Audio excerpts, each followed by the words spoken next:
In the early morning hours of September 17, 1994, long-haul trucker Martin Owens was making his regular run across Nevada's stretch of Interstate 50, often called the loneliest road in America.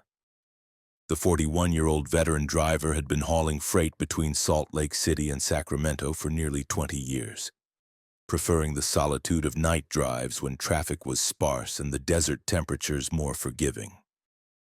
The events of that night would become one of the most puzzling and disturbing incidents in American trucking history.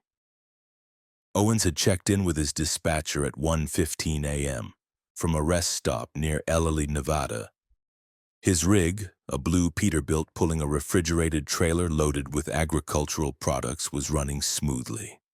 He reported being on schedule for his 8 a.m. delivery in Sacramento, about 400 minutes away. The weather was clear, with a nearly full moon illuminating the vast, empty desert landscape. At approximately 2:30 a.m., another trucker, Dale Howell, was heading eastbound when he passed Owens, going the opposite direction near the Desatoya Mountains. The two had known each other casually for years, recognizing each other's trucks and exchanging the customary flash of headlights. Howell would later recall that everything seemed normal when they passed. It was what happened next that would haunt Nevada Highway Patrol and multiple law enforcement agencies for decades. At 3:07 a.m., Owens's truck was captured on the only traffic camera along that stretch of highway, approximately 45 minutes west of where Howell had seen him. The footage showed the Peterbilt moving at a normal speed, its lights functioning properly. This was the last confirmed sighting of Martin Owens. At 3:43 a.m., a series of distressed radio calls came through on the emergency channel. Truckers monitoring CB radio channel 19 reported hearing Owens's voice, clearly agitated. According to multiple witnesses, Owens claimed he was being followed by a vehicle with unusually bright headlights that had been tailgating him for nearly 20 minutes. "They're riding my bumper, can't see anything but those damn lights." Owens reportedly said, "Whoever you are, back off." Several truckers advised him to pull over at the next rest area about 12 miles ahead. Owens acknowledged and said he would do exactly that. 3 minutes later, Owens made another transmission, his voice now panicked. "They're trying to run me off the road. Oh God, they're coming alongside me now." The transmission abruptly cut off. Two truckers who were about 30 miles behind Owens reported seeing distant headlights that appeared to swerve violently off the road, followed by what they thought might be a flash of light from the distance. By the time they reached the area, approximately 15 minutes later, they found no trace of Owens's truck. When Owens failed to arrive at his destination or check in with his company, a massive search was launched. Highway patrol officers retraced his route but found no skid marks, no evidence of an accident, no debris, nothing to indicate where a 70,000 lb tractor trailer might have gone. The search expanded to include helicopters and search parties combing the harsh desert terrain on both sides of the highway for miles. 2 days later, investigators discovered tire tracks leading off the highway into a rarely used maintenance road. The tracks continued for approximately 7 miles before mysteriously ending in a wide, flat area of the desert. But there was no truck, no trailer, no cargo, no Martin Owens. The investigation intensified. Law enforcement considered every possibility: hijacking, theft, an elaborate insurance scam, even Owens faking his own disappearance. But Owens had no financial troubles, no criminal history, and by all accounts was happily married with 3 children and a new grandchild he adored. 3 weeks after his disappearance, Owens's wallet was found by a hiker approximately 30 miles north of where the truck tracks had ended. It contained his driver's license, credit cards, and $236 in cash, ruling out robbery as a motive. The case took an even more disturbing turn 2 months later when a Nevada Department of Transportation road crew discovered Owens's CB radio, damaged but recognizable, in a dry creek bed nearly 15 min from the highway. Forensic analysis found several fingerprints that couldn't be matched to any database. Other truckers came forward with their own strange experiences on that same stretch of I-50. Several reported being aggressively followed by vehicles with unusually bright headlights in the weeks before and after Owens's disappearance. One driver described being forced onto the shoulder by an unmarked white van that sped away when another vehicle approached. Another claimed to have seen a similar van parked at various rest stops along I-50, always at night, always with its lights off. In January 1995, a breakthrough seemed imminent when police in Reno arrested 3 men in connection with a series of cargo thefts from trucks. During interrogation, one suspect allegedly mentioned the trucker job that went bad out on 50. When investigators pressed for details, the suspect immediately requested a lawyer and refused to speak further. Before any charges related to Owens's disappearance could be filed, the suspect was found dead in his cell, an apparent suicide by hanging. The investigation stalled. Years passed. Owens's case became required study for Nevada state troopers and the subject of numerous true crime documentaries and podcasts.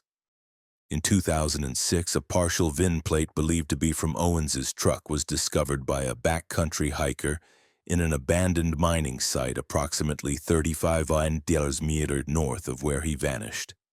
The remote location, accessible only by unimproved dirt roads, raised more questions than it answered. How could a vehicle that size have been transported there without being seen? Why would anyone go to such elaborate lengths to hide a truck and its driver? The most chilling development came in 2012 when a retired truck stop waitress from eastern Nevada came forward with a Polaroid photograph she claimed had been left at her diner by a strange, quiet man just days after Owens disappeared.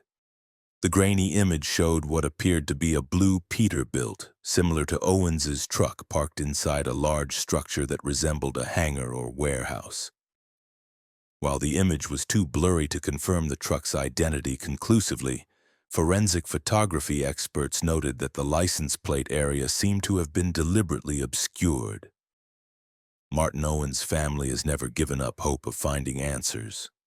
His wife passed away in 2017, having spent the last years of her life advocating for greater safety measures for long-haul truckers, including mandatory GPS tracking and emergency alert systems.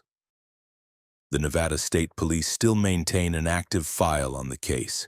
Each year on the anniversary of his disappearance, fellow truckers hold a memorial convoy along I-50, driving in silent procession past the point where Owens was last known to be. What makes this case so disturbing isn't just the disappearance itself, but the complete absence of physical evidence. How does an entire tractor trailer and its driver vanish without a trace from one of America's major highways? Who was following Martin Owens that night and why? Were the bright headlights that he reported in his final transmission connected to the organized cargo theft ring or something else entirely? For truckers who still drive the loneliest road in America at night, Martin Owens's disappearance serves as a grim reminder of the vulnerability that comes with isolation. Many refuse to drive that stretch after midnight, and those who do often travel in informal convoys for safety. The case remains officially unsolved. Some investigators believe Owens was the victim of a sophisticated cargo theft operation that went tragically wrong. Others suspect he may have witnessed something he wasn't meant to see while driving through the remote desert landscape. Perhaps illegal activity taking place just off the highway and was silenced as a result. Whatever the truth, the disappearance of Martin Owens continues to cast a long shadow over America's trucking community. A real-life nightmare that unfolds not in the realms of the supernatural, but in the dark reality of an empty highway, where the only witnesses are the stars above and the vast, silent desert that keeps its secrets music well. The first victim disappeared on a rainy Tuesday in October 1998.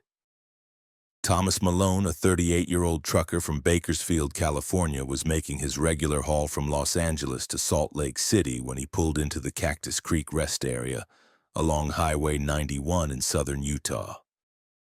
His truck, a distinctive red Kenworth with custom chrome details, was captured on the rest area's security camera at 11:37 p.m.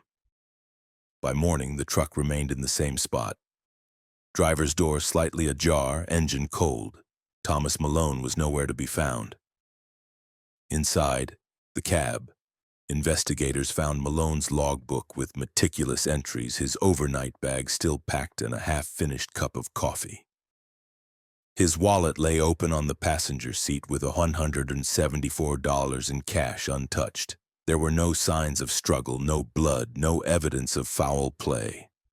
It was as if Malone had simply stepped out of his truck and vanished into the thin desert air. What made the disappearance particularly baffling was Malone's reputation for reliability. In 15 years of long-haul driving, he had never missed a delivery deadline. His dispatcher described him as clockwork reliable and noted that he always called if he was running even 10 minutes behind schedule. That night, Malone's scheduled check-in call never came. The local sheriff's department conducted an extensive search of the area, bringing in dogs and volunteers to comb the rocky landscape surrounding the rest area. Nothing was found, not a footprint, not a scrap of clothing, not a single clue to Malone's whereabouts. The case might have remained an isolated mystery if not for what happened 6 weeks later. On December 9, 1998, Darlene Wilcox, one of the few female long-haul drivers working the western routes at that time, pulled into the same Cactus Creek rest area around midnight. Like Malone, the 42-year-old Wilcox was an experienced driver with an impeccable safety record. Unlike Malone, Wilcox was known to be exceptionally cautious. Friends described her as hyper-vigilant about her personal safety on the road. Wilcox had developed a habit of calling her sister when stopping for the night, describing her exact location and stating when she planned to depart in the morning. That night, she called at 12:08 a.m., telling her sister she would grab a quick 4 hours of sleep before continuing on at dawn. She mentioned noticing only one other vehicle in the rest area, a dark, cold sedan parked at the far end of the lot, its interior light on. By 6:30 a.m., when Wilcox hadn't called to check in as promised, her sister contacted the trucking company, who in turn notified Utah Highway Patrol. A trooper arrived at Cactus Creek by 7:15 a.m. Like Malone's truck before it, Wilcox's blue Peterbilt was exactly where she had parked it. Her logbook showed a final entry at 12:15 a.m. Her purse was in the locked compartment where she always kept it. The bunk showed signs that someone had lain on it, but the blankets weren't disturbed enough to suggest she had actually slept there. The most disturbing detail came from the rest area's security footage. At 2:17 a.m., the camera captured a figure approaching Wilcox's truck. The grainy black and white video showed what appeared to be a man of average height, wearing dark clothing and some kind of cap or hat. He walked with purpose directly to her truck and knocked on the driver's side door. After a moment, the door opened and there was a brief conversation. Then, inexplicably, Wilcox climbed down from the cab and walked off camera with the unidentified visitor. Neither returned within the 3-hour recording window. The dark sedan Wilcox had mentioned to her sister was gone by morning, with no record of its license plate or make and model beyond Wilcox's vague description. Two experienced truckers vanishing from the same remote rest area within weeks of each other triggered a multi-agency investigation. The FBI joined local law enforcement in what was now being treated as a potential serial abduction case. Warnings went out across trucking channels. For months, drivers avoided Cactus Creek, many refusing to stop anywhere along that 60-mile stretch of Highway 91. The case took an unexpected turn in March 1999 when a Nevada Department of Transportation road crew, clearing debris after a flash flood approximately 30 miles southwest of Cactus Creek, discovered a weathered leather wallet wedged between rocks in a dry wash. Inside was Thomas Malone's driver's license. The discovery prompted a renewed search of the area, which yielded more evidence. a woman's work boot matching the type Darlene Wilcox was known to wear, and most chillingly, a small notebook with a list of truck driver names including both Malone and Wilcox.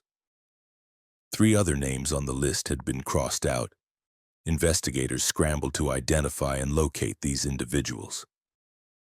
The first 2 names, Jordan Hayes and Miguel Sanchez, were quickly connected to missing persons reports from 1997. Both truckers who had disappeared while traveling through the Southwest. Their cases hadn't been linked previously because they vanished from different locations. Hayes from a truck stop in Arizona and Sanchez from a rest area in New Mexico. The third crossed-out name belonged to Franklin Weber, a 52-year-old driver who wasn't in any missing persons database. When contacted, Weber's trucking company revealed something unnerving. He wasn't missing at all. Weber was very much alive, having narrowly escaped what he described as an attempted abduction at Cactus Creek Rest Area in July 1997.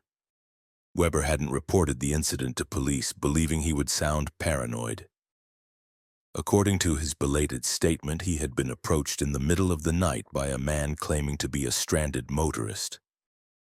Something about the man's demeanor had made Weber uneasy, and he had refused to open his door. The stranger had become increasingly agitated, eventually threatening to add him to the collection before disappearing when another truck pulled into the rest area. Weber's description of the man matched the figure seen in the security footage, with Darlene Wilcox's average height, wearing dark clothing and a cap. He added one crucial detail the grainy video hadn't revealed. The man had spoken with what Weber described as an educated accent, using surprisingly formal language. The investigation intensified, with law enforcement setting up undercover operations at Cactus Creek and other isolated rest areas along Highway 91. For months, nothing happened. It was as if the predator had sensed the trap. Then came the most disturbing development yet. In January 2000, a recreational hiker exploring an abandoned mine shaft in the mountains about 15 miles from Cactus Creek made a grisly discovery. Human remains. Forensic analysis would eventually confirm they belonged to Thomas Malone. The condition of the remains told a horrifying story. Malone had not died quickly. Evidence suggested he had been kept alive for weeks after his abduction, subjected to what the medical examiner delicately termed systematic trauma. The cause of death was ultimately starvation. As investigators expanded their search to nearby abandoned mines, of which there were dozens in the area, many dating back to the 1800s, they discovered a series of crude cells fashioned from mining chambers. One contained personal items belonging to Darlene Wilcox. Another held a trucker's cap identified as belonging to Miguel Sanchez. In the deepest chamber, they found something that chilled even the most seasoned investigators. A makeshift trophy room containing logbooks, keys, and personal effects from all 4 victims. The walls were covered with photos. Surveillance-style images showing truckers at various rest stops, many unidentified. Some photos showed the victims before their abductions, suggesting they had been stalked for some time. Most disturbing was a detailed journal describing the abductions and subsequent captivity in clinical, almost academic language. The writer, presumably the perpetrator, referred to the victims not by name but by number, detailing their responses to isolation and threshold for privation as if conducting experiments. Despite the wealth of evidence, the identity of the perpetrator remained elusive. The journal contained no personal details. The photos included none of the photographer, and forensic evidence was degraded by time and the harsh environment. The Highway 91 investigation stalled again for nearly 2 years until a routine traffic stop in Cedar City, Utah, led to the arrest of Edward Crane, a 45-year-old former psychology professor. In Crane's vehicle, officers found multiple fake IDs, a police scanner, and detailed maps marking remote rest areas across the Southwest. A search of Crane's modest home revealed the smoking gun, a hidden room containing photographs matching those found in the mine shaft. A collection of items taken from victims not yet connected to the case, and journals continuing the clinical observations found in the mine. When confronted with the evidence, Crane showed neither remorse nor concern. They were perfect subjects, he reportedly told investigators, isolated, self-sufficient, accustomed to discomfort. I wanted to see how long they would maintain hope in a hopeless situation. Crane had lost his university position in 1996 following complaints about his ethically questionable research proposals involving isolation and human psychological breaking points. After his academic career collapsed, he had apparently decided to conduct his research outside institutional constraints. His method was simple but effective. He targeted truckers at isolated rest stops, approaching them with various plausible stories, a broken-down vehicle, an urgent medical situation, or sometimes posing as a fellow trucker. Once he gained their trust and physical proximity, he would use a concealed stun gun to incapacitate them before transporting them to his network of makeshift cells in abandoned mines. In April 2002, Edward Crane was convicted of 4 counts of kidnapping and murder, receiving multiple life sentences without the possibility of parole. Authorities believe the 4 confirmed victims may represent only a fraction of his actual crimes, as many long-haul truckers who disappear are not immediately reported missing due to the independent nature of their work. Today, a small memorial stands at Cactus Creek Rest Area dedicated to Malone, Wilcox, Hayes, Sanchez, and others unknown who vanished along the highway. The case has led to increased security measures at remote rest areas throughout the western United States, including better lighting, more comprehensive camera systems, and panic buttons.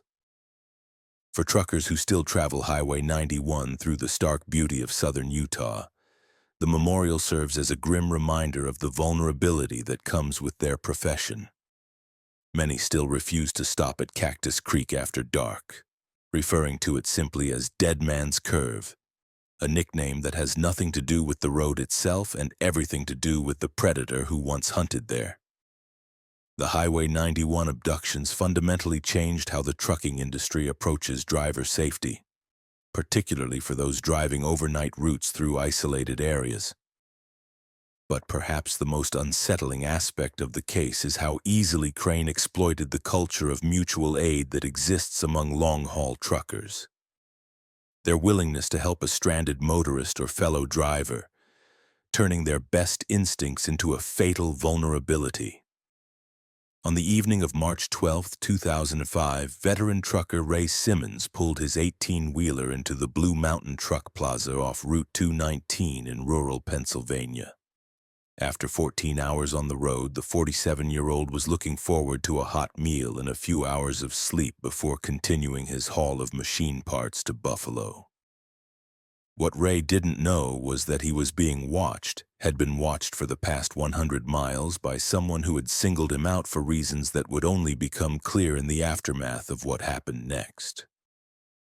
The Blue Mountain Plaza was nothing special: a fuel station, a greasy spoon diner, and a small shower facility that catered to the steady stream of long-haul drivers traversing the Appalachian Corridor. Ray's routine that night was the same one he'd followed for 23 years on the road. Fuel up, grab dinner, check in with dispatch, sleep. At 9:42 p.m., surveillance footage captured Ray leaving the diner carrying a styrofoam container of leftover meatloaf. He returned to his truck, a white Freightliner with faded blue lettering parked at the far end of the lot where the big rigs lined up in parallel rows. The camera lost sight of him as he walked between 2 trucks. Ray Simmons was never seen alive again. The first sign that something was wrong came the next morning when Ray failed to check in with his dispatcher. Catherine Morris had worked with Ray for over a decade and described him as military precise about his schedule. When his GPS tracker showed his truck hadn't moved from the Blue Mountain Plaza for over 12 hours, she knew something was wrong. Local police conducted a preliminary search of the area. They found Ray's truck locked, his logbook open on the dash with his last entry, noting his arrival time. His overnight bag was still in the sleeper compartment, but there was no sign of the driver.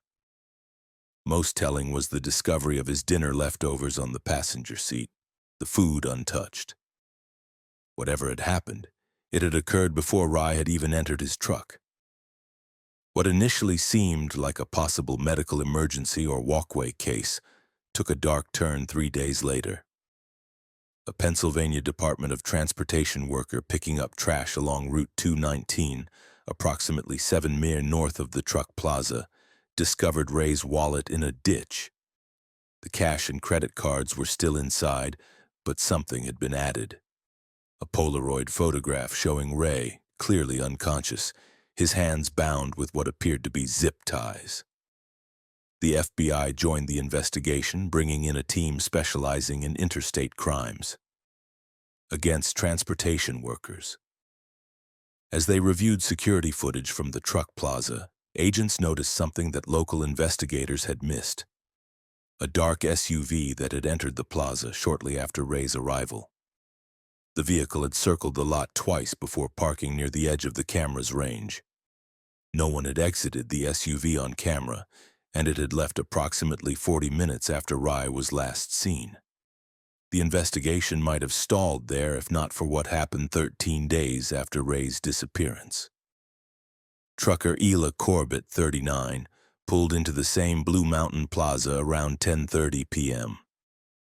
Like Rai, she was an experienced driver with a perfect safety record.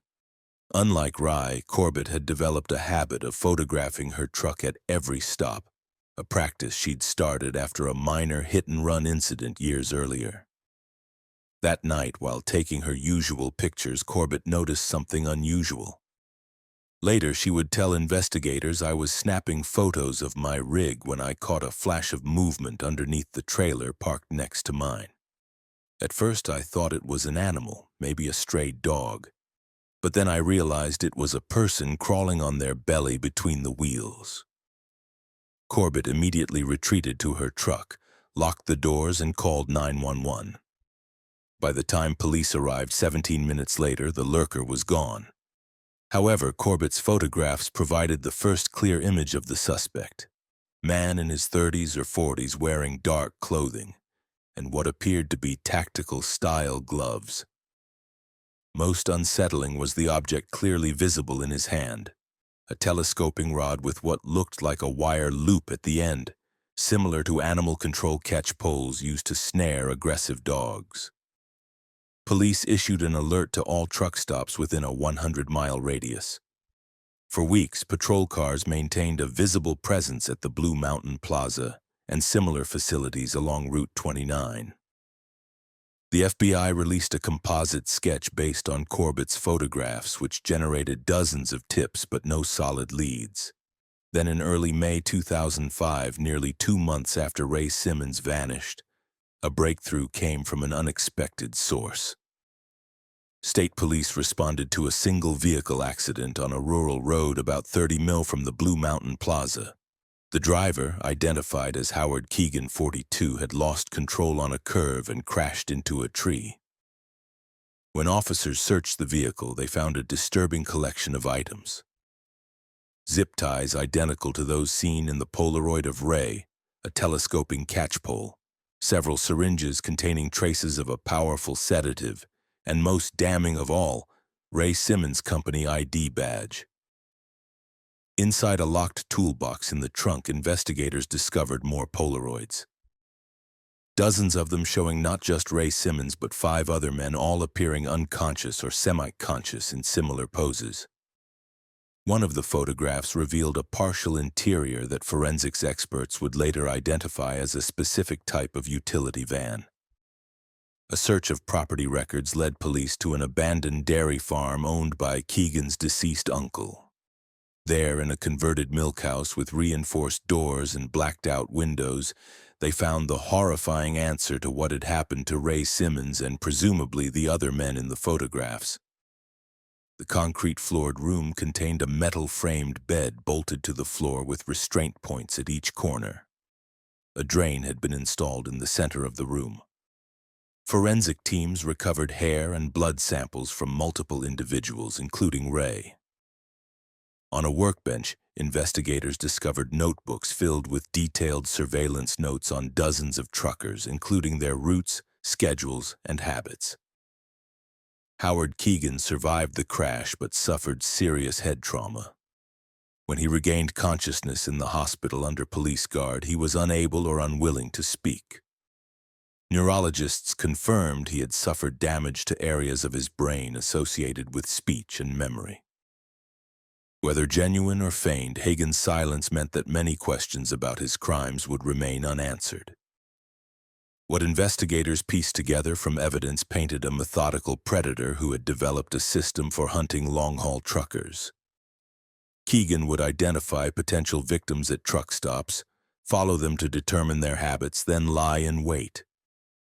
Using the catch pole, a tool that allowed him to maintain distance, he would deliver an incapacitating injection of sedatives, then transfer his unconscious victims to his van. The most chilling aspect of the case emerged when investigators gained access to Keegan's home computer. For years, he had frequented online forums dedicated to true crime and serial killers, particularly those who had targeted travelers and highway users. In private messages, he had expressed admiration for their methods while criticizing their mistakes that led to their eventual capture. Keegan had been employed intermittently as a long-haul trucker himself between 1998 and 2003, but had lost his commercial license after a series of safety violations. Records showed he had worked briefly at the Blue Mountain Plaza as an overnight janitor before being fired for erratic behavior. This history gave him intimate knowledge of trucker routines and the relative isolation of certain areas of large truck stops, particularly at night. As the investigation expanded, law enforcement connected Keegan to at least 3 other disappearances of truck drivers across Pennsylvania and neighboring states. In each case, the pattern was similar. Experienced drivers vanishing from truck stops with their personal belongings left behind. The fate of Ray Simmons was finally determined when cadaver dogs led searchers to a remote section of the dairy farm property. There, in a stand of dense pines, they found human remains buried in shallow graves. DNA testing would eventually confirm the presence of Ray and 4 other victims. The Keegan case sent shockwaves through the trucking industry, highlighting vulnerabilities that many drivers had long worried about, but rarely discussed openly. Truck stops across the country implemented new security measures, including better lighting, expanded camera coverage focused on truck parking areas, and in some locations, regular security patrols. For many long-haul truckers, the case confirmed their worst fears about the dangers that lurk in the blind spots of America's highways.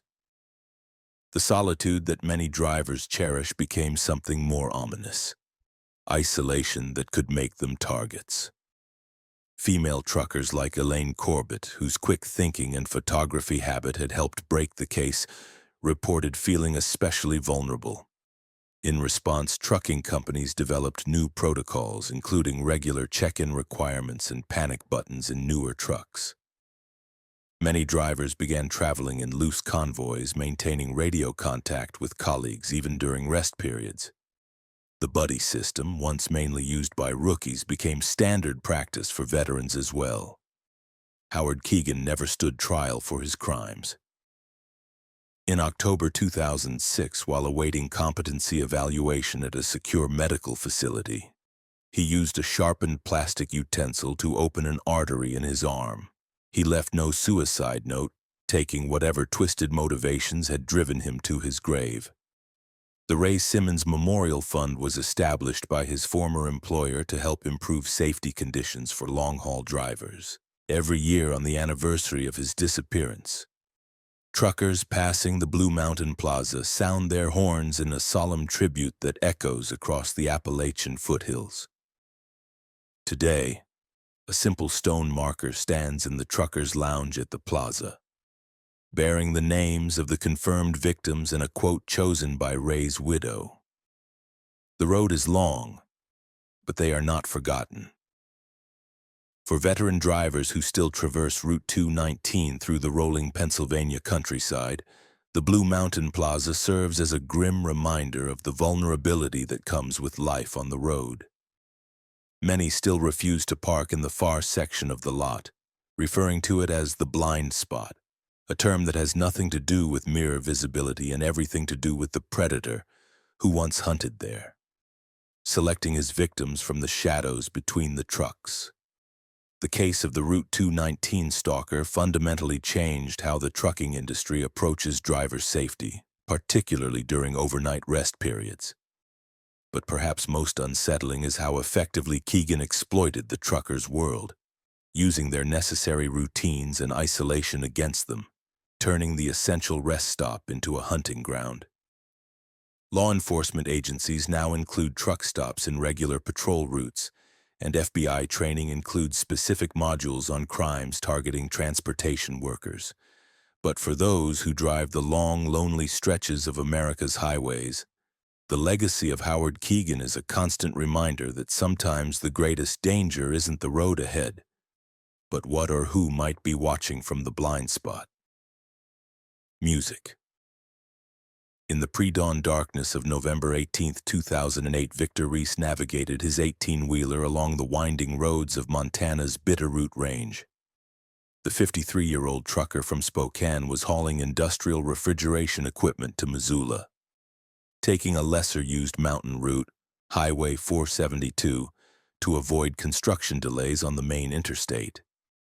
As an early winter storm began dumping heavy snow across the region, Reed checked in with his dispatcher at 4:17 a.m., reporting that conditions were deteriorating but still manageable.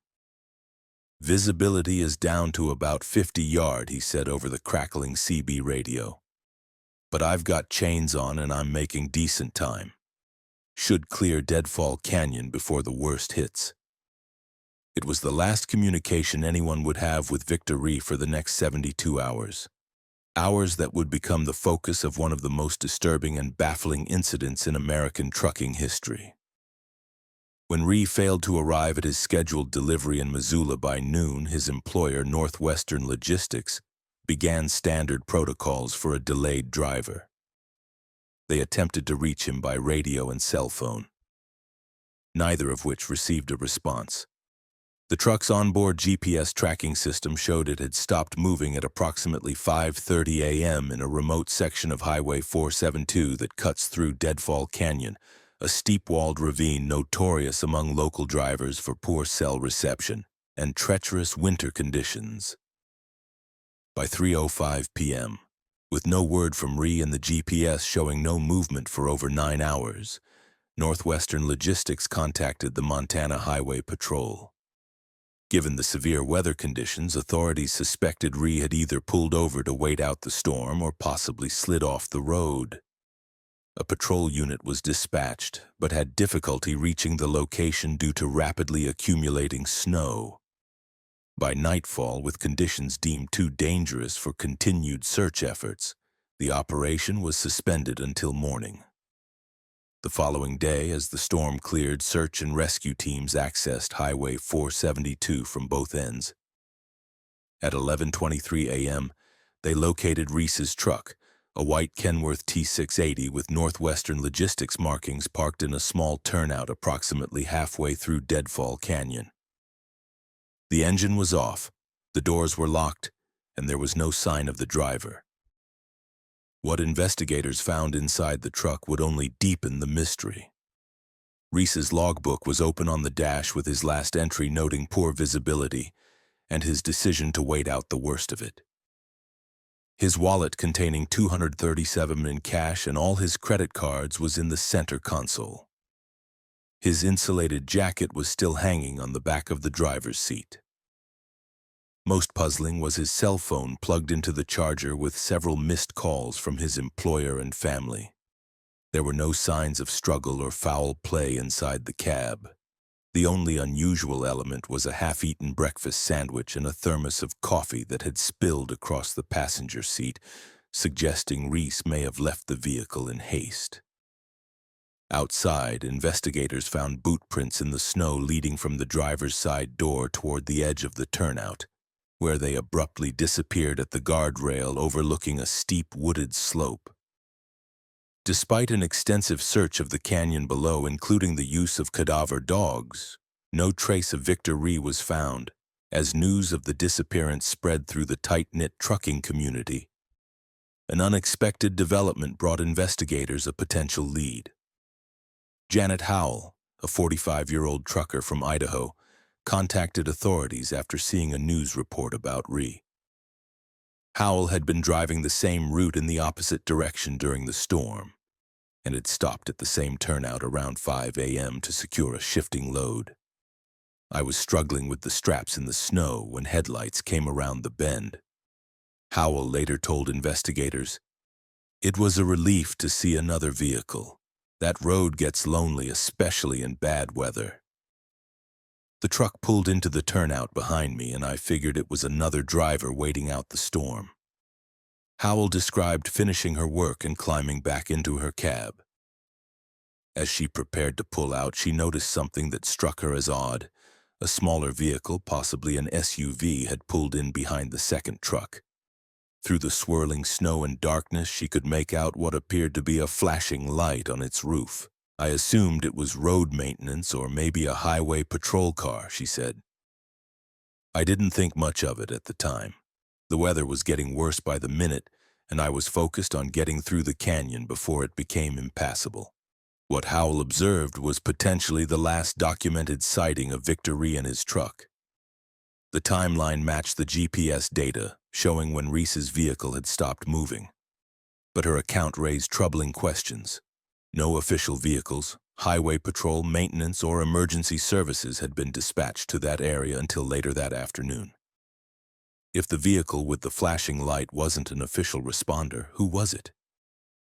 The investigation took an even more disturbing turn 3 days after Reese's disappearance. A Montana Fish and Wildlife officer patrolling a remote access road approximately 12 minutes from Deadfall Canyon discovered an abandoned SUV partially hidden among trees. The black Ford Explorer had been wiped clean of fingerprints, its license plates removed. Inside, forensic technicians found something chilling. A dashboard-mounted light bar of the type used by unmarked law enforcement vehicles, along with a police-band radio scanner. Most damning was what they found in the rear cargo area: zip ties, duct tape, a stun gun, and traces of blood that would later be matched to Victor Ree through DNA analysis. The discovery transformed a missing person case into a suspected abduction. But the question remained, who would target a truck driver in the middle of a snowstorm on a remote mountain highway? And why? The breakthrough came from an unlikely source. 2 weeks after Reese's disappearance, authorities in Wyoming arrested a man for impersonating a police officer after he attempted to pull over an off-duty sheriff's deputy. The suspect, 37-year-old Leland Gaines, was driving a white SUV equipped with concealed emergency lights. A search of Gaines's apartment in Cheyenne revealed a disturbing collection. Police scanners, multiple light bars and sirens, replica badges from various law enforcement agencies, and a collection of trucker CB radios.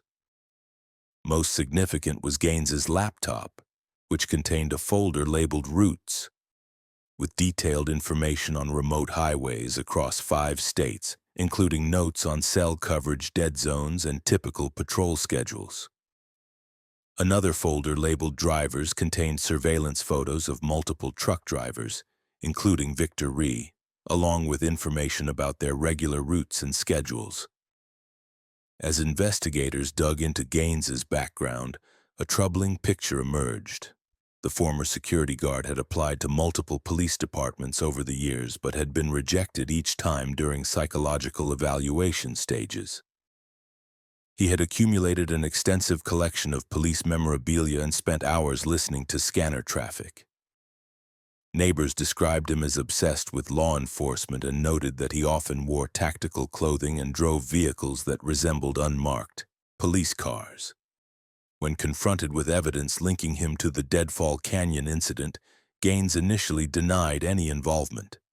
However, facing mounting forensic evidence, including cell tower data, placing him in the area on the morning of Reese's disappearance, he eventually confessed to a pattern of crimes targeting isolated truckers. According to Gaines's confession, he had developed a methodology for identifying vulnerable drivers on remote routes. Using police scanners and CB radio, he would listen for truckers reporting their positions during bad weather or mechanical troubles. Posing as law enforcement, he would approach the stranded drivers, gain their trust, and then overpower them. "They always open the door," he told investigators in a recorded interview. "When someone thinks you're a cop, they don't question it. They're programmed to comply." In Reese's case, Gaines admitted to monitoring CB chatter during the snowstorm and hearing Reese's call to his dispatcher about the deteriorating conditions. Recognizing an opportunity, he followed Reese's truck through Deadfall Canyon, waiting until the driver pulled over to wait out the storm. Using emergency lights and wearing what appeared to be an official uniform, Gaines approached the truck, claiming to be checking on stranded motorists. When Ree opened his door, Gaines incapacitated him with a stun gun before forcing him into the SUV. The presence of Janet Howell's truck in the turnout had been an unexpected complication, but Gaines had maintained his law enforcement persona, even nodding acknowledgement to her as she pulled away, a chilling detail Howell would later confirm. What happened next remains one of the most disturbing aspects of the case. Gaines took Reese to an abandoned hunting cabin deep in the Bitterroot Wilderness, a location so remote it was only accessible by four-wheel drive vehicles in good weather. There, according to forensic evidence later collected from the site, he held Ree captive for approximately 38 hours before the trucker attempted to escape during a moment when Gaines was outside checking his vehicle. Weakened by exposure and injuries from the stun gun, Reese made it less than a mile before collapsing in the snow. His remains were eventually recovered based on information provided by Gaines as part of a plea agreement, ending the agonizing uncertainty for his family, if not their grief. As the investigation expanded, authorities linked Gaines to 3 other cases of missing truckers across Montana, Wyoming, and Idaho dating back to 2006. In each instance, the pattern was similar. Drivers disappeared from remote locations during bad weather.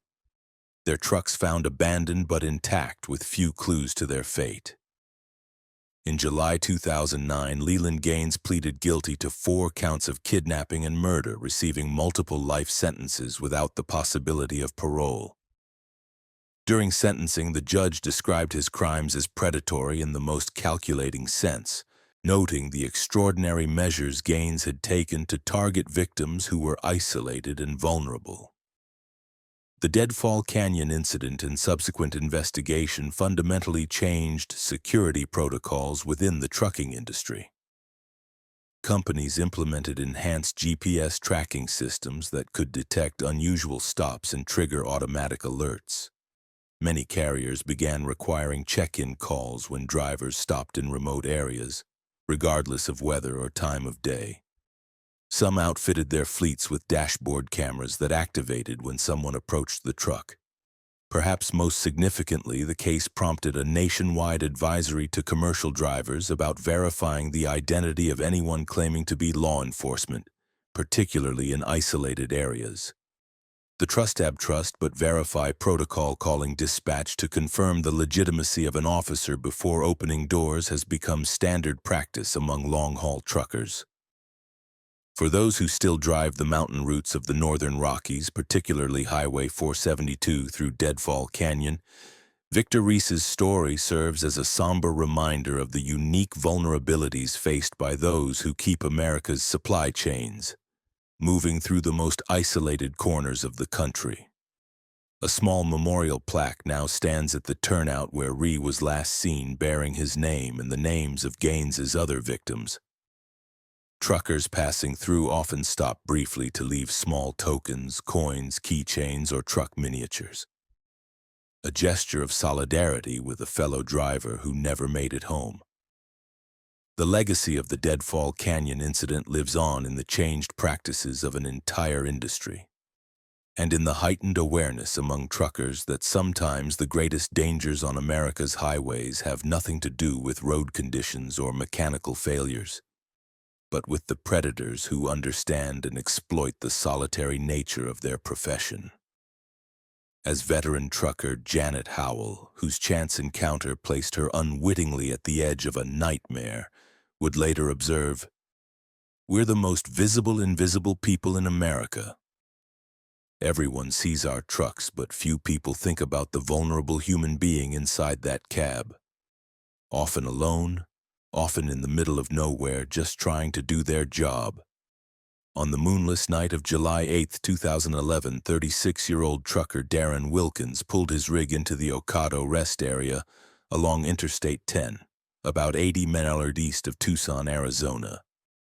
After 11 hours hauling refrigerated produce from California to Texas, Wilkins needed a mandatory break before continuing his journey. The experienced driver had traveled this route dozens of times and, like many truckers, had his preferred stopping points, places he considered safe and quiet. The Ocado rest area, with its expansive lot allowing trucks to park well away from the noise of the highway, had always been one of his favorites. What Wilkins couldn't have known was that this routine stop would place him at the center of one of the most disturbing serial murder cases in recent American history. At 6:17 a.m. the next morning, Wilkins failed to check in with his dispatcher, missing his scheduled departure time. When repeated calls to his cell phone went unanswered, his employer contacted Arizona Highway Patrol requesting a welfare check at Wilkins's last known location. Trooper Miguel Sanchez arrived at the Ocado rest area at 7:45 a.m. He found Wilkins's truck, a blue Peterbilt with refrigeration unit, parked in the far corner of the lot, engine off, doors locked. Through the window, Sanchez could see Wilkins slumped in the driver's seat. Initial assumptions of a medical emergency quickly gave way to a more sinister reality when Sanchez broke the window to gain entry. Darren Wilkins had been strangled with a thin wire garage. The medical examiner would later determine that death had occurred between 2 and 3 quack. His wallet remained in his back pocket, containing $150 in cash. His logbook showed a final entry at 11:42 p.m., noting his arrival and planned departure time. Nothing appeared to be missing from the truck. The most unsettling detail was what responding officers found clutched in Wilkins's right hand. A small plastic whistle, yellow in color, of the type commonly sold in children's toy stores. It hadn't belonged to Wilkins. According to his family, it appeared to have been deliberately placed in his hand after death. The case might have remained an isolated tragedy if not for what happened 3 weeks later at the Lordsburg rest area, 150 east along the same stretch of I-10 in New Mexico. On July 29, 2011, another trucker, 42-year-old Elena Vasquez, was found murdered in the sleeper berth of her truck under eerily similar circumstances. Like Wilkins, Vasquez had been geared with a thin wire. Like Wilkins, nothing had been stolen. And like Wilkins, a small plastic whistle, this one blue, had been placed in her hand. The similarities were impossible to ignore. Law enforcement agencies in Arizona and New Mexico formed a joint task force, bringing in FBI support to investigate what they now suspected was the work of a serial killer targeting long-haul truckers. As detectives combed through months of incident reports from rest areas along I-10, they discovered something chilling. Wilkins and Vasquez weren't the first victims. 7 months earlier, in December 2010, 51-year-old Peter Krause had been found dead in his truck at a rest stop just west of El Paso, Texas. His death had initially been attributed to a heart attack, but the autopsy had noted unusual bruising around his neck that hadn't been fully explained. When investigators re-examined Krause's case file, they found a detail that had been noted but not given significance. A small green whistle had been found on the floor of the cab near the body, assumed to have fallen from Krause's pocket. His family, when interviewed, confirmed that Krause had not owned such an item. The task force now had 3 linked cases spanning 3 states along the same interstate corridor. Media outlets dubbed the unknown killer the Whistler, and trucking companies began issuing warnings to drivers about traveling alone along I-10, particularly at night. Forensic analysis yielded frustratingly little. The wire gar appeared to be standard picture-hanging wire available at any hardware store. The whistles were mass-reduced toys sold in dollar stores across the country. No fingerprints, DNA, or other traceable evidence had been left behind. The breakthrough came from an unexpected source.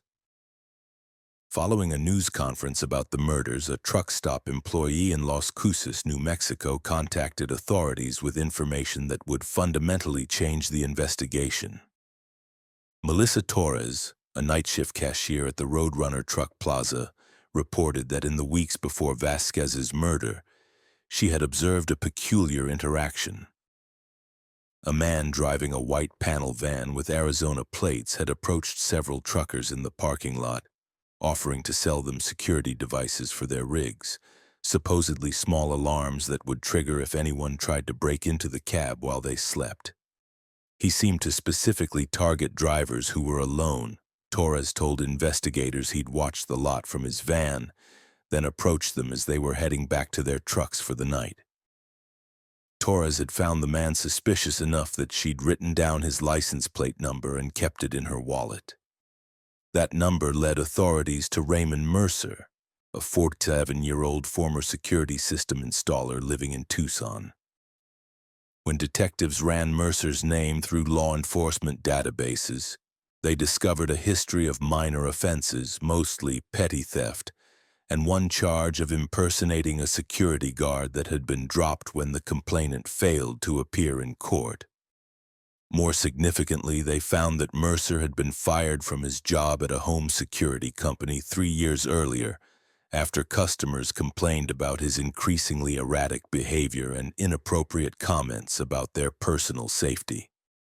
Surveillance was established on Mercer's residence, a small house on the outskirts of Tucson where he lived alone.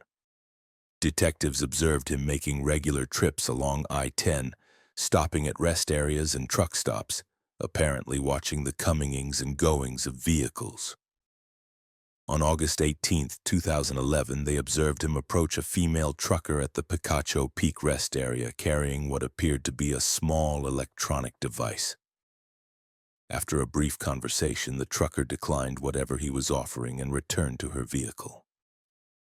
That night, investigators followed Mercer back to the same rest area around One Walk. When they observed him attempting to gain entry to an occupied truck while wearing gloves, they moved in for an arrest. In Mercer's van, they found a disturbing collection of items: picture-hanging wire cut into 3-foot lengths, a bag containing several dozen plastic whistles in various colors, and a notebook with detailed observations about truck stops and rest areas along I-10, including notes on which ones had security cameras and how frequently they were patrolled. Most damning was a crude map marking the locations of the 3 known murders, each annotated with a date and a small colored dot corresponding to the color of the whistle left at each scene. The arrest of Raymond Mercer led to one of the most disturbing revelations in the case. During interrogation, Mercer initially denied any involvement in the murders, but when confronted with the evidence from his van, he began to share details that only the killer could have known, including the exact manner in which the garrotes had been applied and the precise placement of the whistles in the victim's hands. What emerged was a twisted methodology. Mercer had developed an approach that exploited the natural caution of long-haul truckers while simultaneously using their isolation against them. Posing as a security consultant selling anti-theft devices, he would gain truckers' trust and attention. The small electronic device he showed them was actually just a modified car alarm remote with no real function. Most of them turned me down, he told investigators, but some were interested. All I needed was for them to open the door. Once invited into a truck's cab to demonstrate his security system, Mercer would use the opportunity to strike, employing the garage with practiced efficiency. The whistles, he explained with a disturbing lack of emotion, were his signature, a twisted reference to the idea that no one would hear them whistle for help.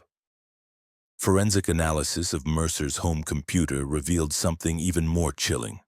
A document titled Rest Stop Protocol, outlining his selection criteria for victims. He specifically targeted drivers who were alone and chose rest areas known for low traffic during overnight hours. He avoided truck stops with 24-hour services, preferring isolated highway rest areas where trucks might be widely spaced apart. Most disturbing was his methodology for selecting which truck to approach. He would circle rest areas using a handheld scanner to detect CB radio transmissions from inside trucks. When he identified a driver communicating with other truckers, he would move on. He specifically sought out drivers who appeared to be completely alone with no communication with others, those least likely to be immediately missed. As the investigation expanded, authorities linked Mercer to 5 additional unsolved deaths of truckers across the Southwest dating back to 2009. In each case, the deaths had been attributed to other causes, heart attacks, strokes, or unknown medical conditions, as the grot marks had been subtle enough to be missed by first responders focused on more obvious explanations for a trucker found dead in their cab. In March 2012, Raymond Mercer pleaded guilty to 8 counts of first-degree murder to avoid the death penalty. He was sentenced to multiple life terms without the possibility of parole. When asked by the judge if he wished to make a statement, Mercer's only response was, "They never heard me coming." The case of the Whistler sent shockwaves through the trucking industry. Companies implemented new safety protocols, including buddy systems for drivers on long hauls and enhanced security features in newer trucks. Many drivers began traveling in loose convoys, maintaining radio contact with colleagues, even during rest periods. Some truck stops installed panic buttons in parking areas and increased security patrols during overnight hours. The American Trucking Association launched a campaign called Never Alone, providing resources for drivers to connect with each other along routes and creating a system where drivers could check in with dispatchers before opening their doors to strangers, regardless of the reason. For the families of the victims, the resolution of the case brought closure but little comfort. During Mercer's sentencing, Darren Wilkins's widow addressed the court. "My husband spent 20 years on the road, always careful, always vigilant. He loved the freedom of the open highway. This monster didn't just take his life. He took that sense of freedom from an entire community of drivers who keep this country running."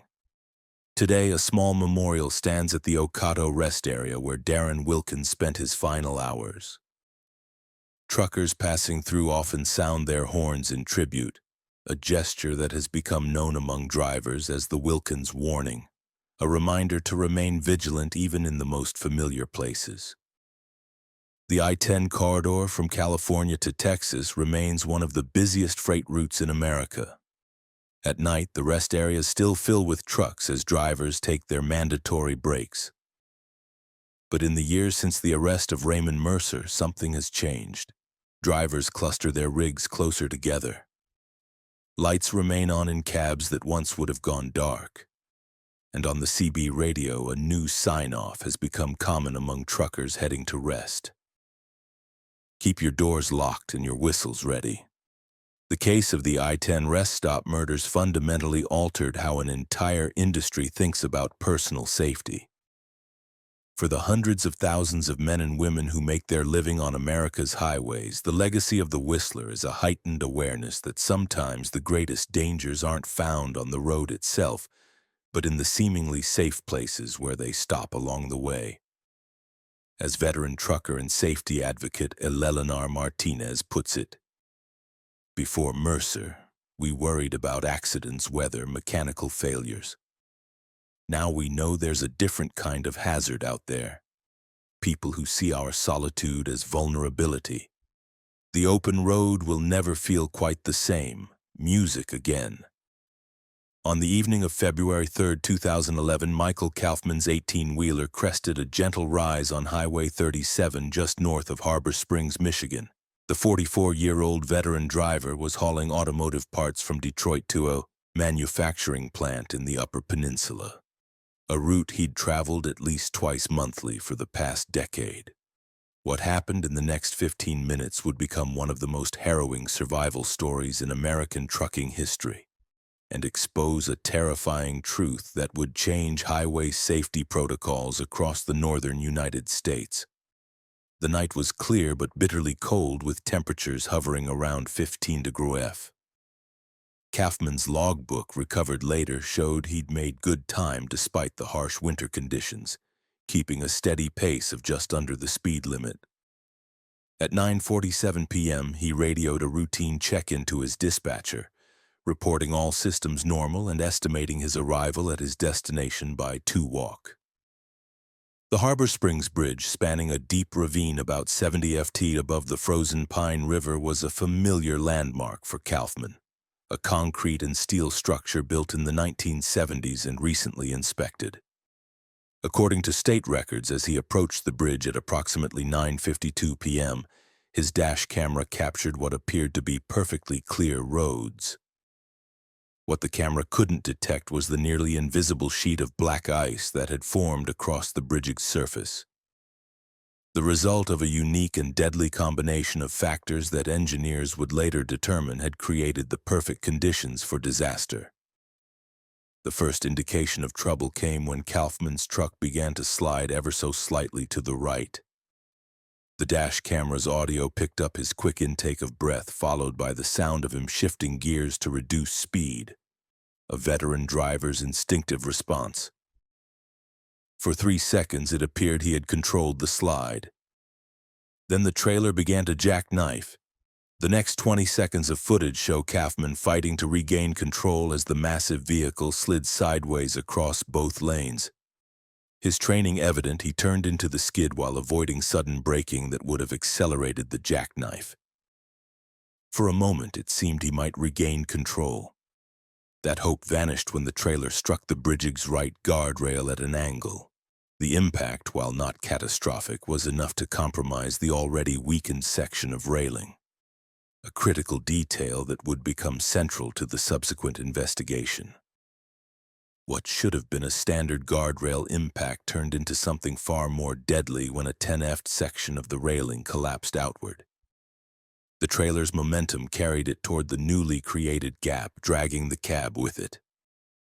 The dash camera captured Kaufman's single shouted expletive before the feed abruptly cut off as the truck tore through the opening and plummeted toward the frozen river below.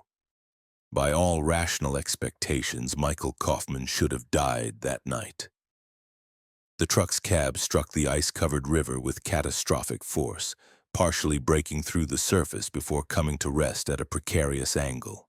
The trailer, still connected, hung partially suspended from the broken bridge, creating a grotesque sculpture of twisted metal, visible to the first responders who arrived approximately 17 minutes later, alerted by a passing motorist who had witnessed the accident. What those first responders found was something none of them had anticipated. Kaufman was alive. Thrown from the cab during impact but somehow avoiding being crushed, Kaufman had landed on the frozen river surface about 21 ft from the partially submerged truck. Though severely injured with multiple fractures and showing signs of hypothermia, he was conscious when paramedics reached him. His first words, according to the incident report, were, "Something's wrong with that bridge. The rail just went." The rescue operation that followed was complicated by the extreme cold, the precarious position of the suspended trailer, and the risk of the ice giving way completely. Using specialized equipment, emergency teams stabilized Kaufman and transported him to Harbor Springs Regional Medical Center, where he underwent emergency surgery for internal bleeding and compound fractures to both legs. While Kaufman fought for his life in intensive care, investigators began the process of determining what had caused this near-fatal accident. Initial assumptions focused on driver error or possible mechanical failure, standard protocols for any trucking incident. However, as evidence accumulated, a more disturbing picture emerged. Michigan Department of Transportation engineers examining the failed guardrail discovered that the section that had given way showed signs of extensive internal corrosion that would not have been visible during routine external inspections. More troubling, they found that the guardrail's anchoring system had been compromised by improper maintenance during a repair 5 years earlier. But the investigation took an even more unsettling turn when authorities reviewed the past decade of accident reports for the Harbor Springs Bridge. They discovered a pattern. 6 previous accidents involving the bridge's guardrails, all during winter months, all dismissed as routine winter driving incidents with no fatalities. In each case, the damage had been repaired without comprehensive structural assessment. Michigan State Police expanded their investigation, interviewing former highway maintenance workers and contractors. What they uncovered would eventually lead to criminal charges and a complete overhaul of the state's bridge inspection protocols. Jacob Merritt, a former supervisor for the Regional Highway Maintenance Division, admitted under questioning that he had been aware of structural deficiencies in the Harbor Springs Bridge for at least 3 years prior to Kaufman's accident. According to court records, Merritt had documented his concerns in multiple reports to his superiors, specifically highlighting the corroded guardrail anchoring systems. Those reports, investigators discovered, had been repeatedly shelved due to budget constraints with temporary cosmetic repairs, authorized instead of the complete structural overhaul Merritt had recommended. More disturbingly, official inspection reports had been altered to downgrade the severity of the identified issues, changing Merritt's urgent structural concerns to routine maintenance needs. When confronted with these discrepancies, Merritt's former superior, Regional Director Leonard Walsh, initially denied knowledge of any cover-up. However, email records later revealed Walsh had explicitly directed his staff to manage the paperwork to avoid triggering mandatory repairs that would exceed his department's annual budget. "Find a way to make this a next fiscal year problem," one email instructed. The criminal investigation expanded to include multiple officials from the Department of Transportation, eventually resulting in charges ranging from official misconduct to reckless endangerment for 7 individuals. Walsh would ultimately serve 14 months in prison for his role in the cover-up, but the human cost of this negligence was most evident in the painful recovery of Michael Kaufman. After 17 surgeries and months of physical therapy, he would never walk normally again. The traumatic brain injury he sustained left him with persistent cognitive issues that ended his trucking career. His lawsuit against the state of Michigan and the transportation officials was eventually settled for $4.7 million, a fraction of the lifetime care costs he would face. They knew, Kaufman told reporters from his wheelchair during the trial of the transportation officials. They knew that bridge was a death trap waiting to happen, and they did nothing. How many more are out there? That's what keeps me up at night. His question proved prescient. In the aftermath of the Harbor Springs incident, Michigan launched a comprehensive review of all similar bridges throughout the state. Of the 372 structures with comparable designs and age profiles, 47 were immediately flagged for urgent repairs due to similar guardrail anchor corrosion issues. 9 were closed entirely pending complete rebuilding. The investigation expanded to neighboring states with similar climate conditions. Within 2 years, more than 300 bridges across the upper Midwest were identified as having potentially fatal flaws that had been masked by cosmetic repairs or documentation manipulation. The American Society of Civil Engineers would later refer to this systematic failure as the most widespread infrastructure fraud scheme uncovered in modern American history. For the trucking community, the Harbor Springs incident became a watershed moment. The American Trucking Association partnered with whistleblower organizations to create an anonymous reporting system for drivers to document potentially dangerous infrastructure conditions observed during their routes. Within the first year, the system received over 12,000 reports, resulting in the emergency closure of 28 structures nationwide. The psychological impact on truckers who regularly traversed northern routes was profound. Many drivers began refusing assignments that involved crossing older bridges during winter conditions. Some trucking companies implemented their own bridge rating systems, prohibiting their drivers from using structures they deemed high risk, regardless of official classifications. Perhaps the most lasting legacy of the Harbor Springs incident was the creation of the Infrastructure Transparency Act, federal legislation requiring all states to maintain publicly accessible databases of bridge inspection records, repair histories, and maintenance budgets. The law, often referred to as Kaufman's Rule, eliminated the bureaucratic black boxes that had allowed dangerous conditions to persist unrest. For Kaufman himself, no legislation could undo the damage, though he received one of the largest personal injury settlements in Michigan history.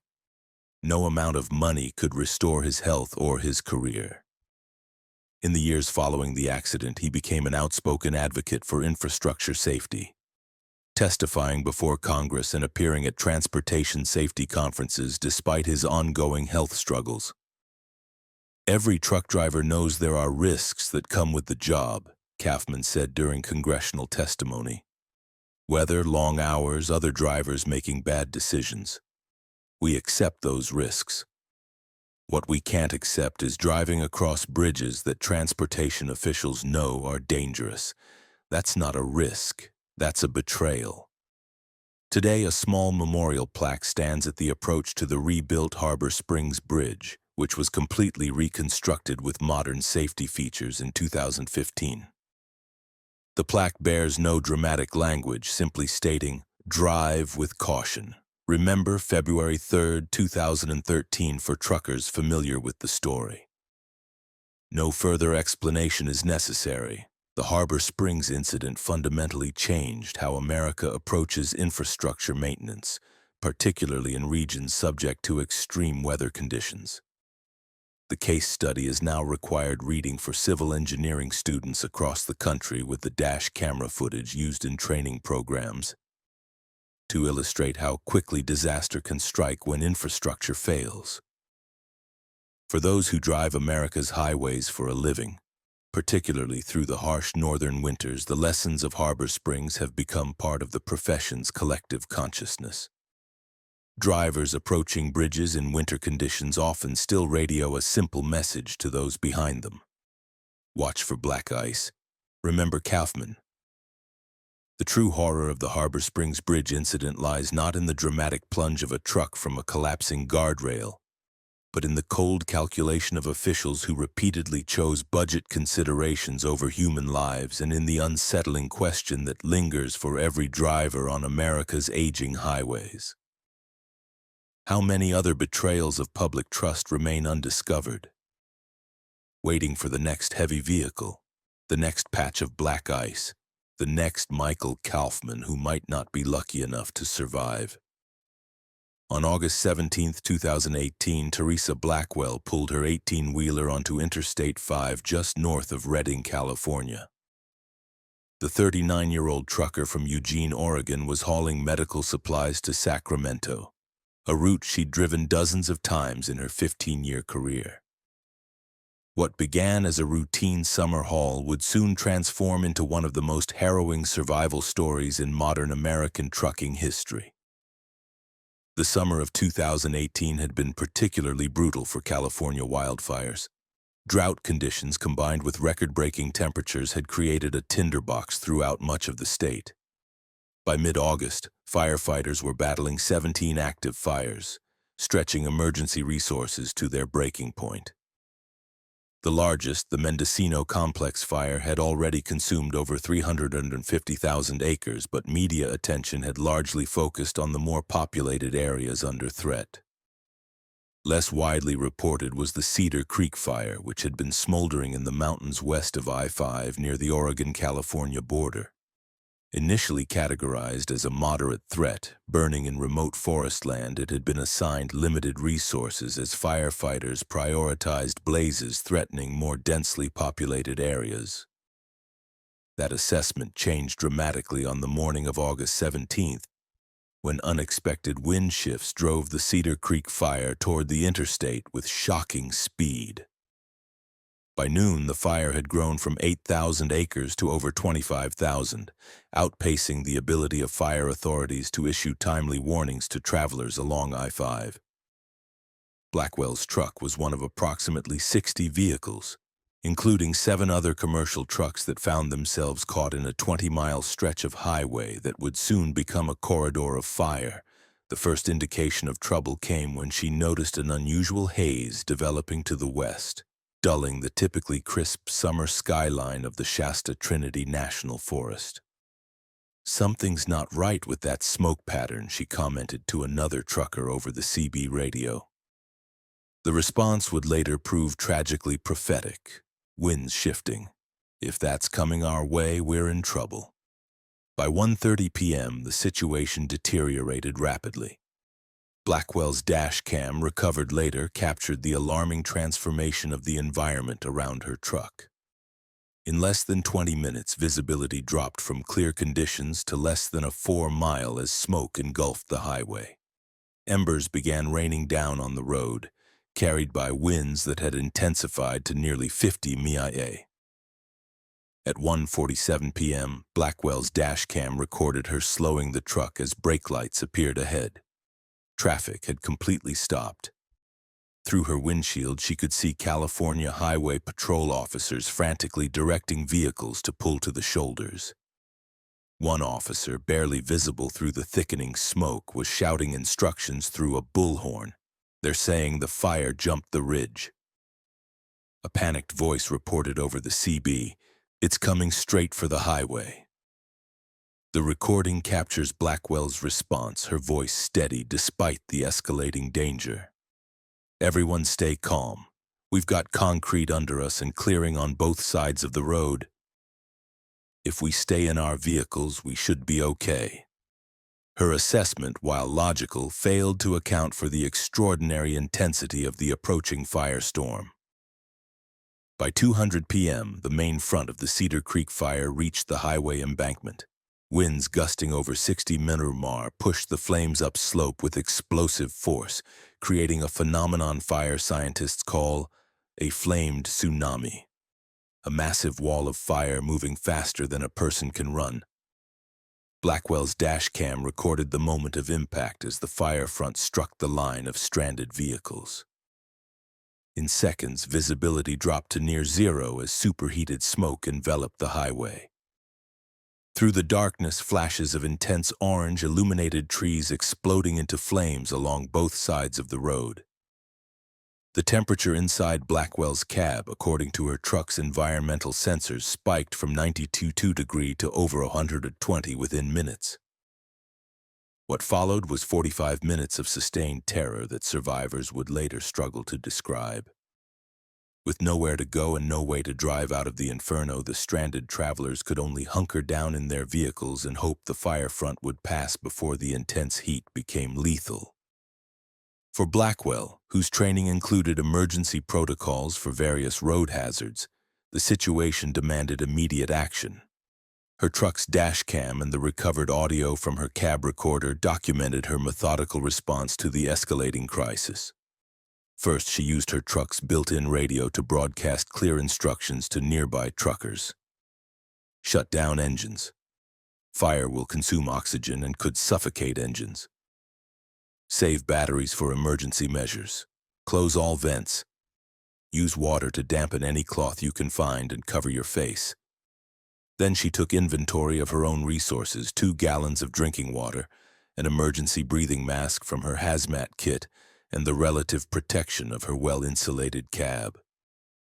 She dampened towels and sealed them around the edges of her doors and windows, creating makeshift filters against the toxic smoke seeping into the cabin. Through gaps in the smoke, Blackwell could see other travelers who were less prepared. A family in a minivan directly ahead of her appeared to be panicking with children pressed against the windows. Using her truck's horn to get their attention, she held up written instructions on a piece of cardboard. Stay in vehicle, wet clothes, cover faces. The most harrowing moment, captured clearly on the dash cam, came at approximately 2:23 p.m. A massive Douglas fir, its trunk already compromised by fire, crashed across the highway less than 50 ft ahead of Blackwell's truck. The tree struck a passenger car, crushing its roof. Without hesitation, Blackwell grabbed her emergency kit and left the relative safety of her cab. The external camera on her truck recorded her fighting through intense heat and near zero visibility to reach the damaged vehicle. Finding the driver's side crushed, she circled to the passenger door, which she managed to wrench open after several attempts. From inside, she pulled an unconscious man, later identified as retired schoolteacher Martin Delaney, 68, across the center console and out of the wreckage, half dragging, half carrying Delaney. Blackwell returned to her truck. The entire rescue took less than 2 minutes, but the external camera shows how the extreme conditions immediately affected her. Her exposed skin reened visibly from the intense heat, and she stumbled twice from the combined effects of smoke inhalation and poor visibility.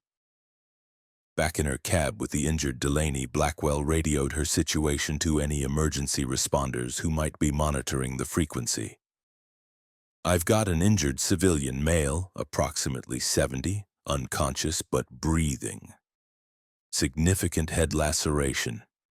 Vehicle crushed by fallen tree at mile marker 752. Immediate medical evacuation needed. The response came not from emergency services but from another trucker 8 to 4 mile ahead. No way in or out right now. Fires across the entire road about a mile north were completely cut off. For the next 30 minutes, Blackwell administered basic first aid to Delaney, monitored his breathing, and continued broadcasting their position. All while the firestorm raged around them. The cab temperature continued to rise, reaching nearly 140 deg despite all her efforts to insulate against the heat. Dash cam footage shows her regularly pouring small amounts of water over both herself and the still unconscious Delaney to prevent heat stroke.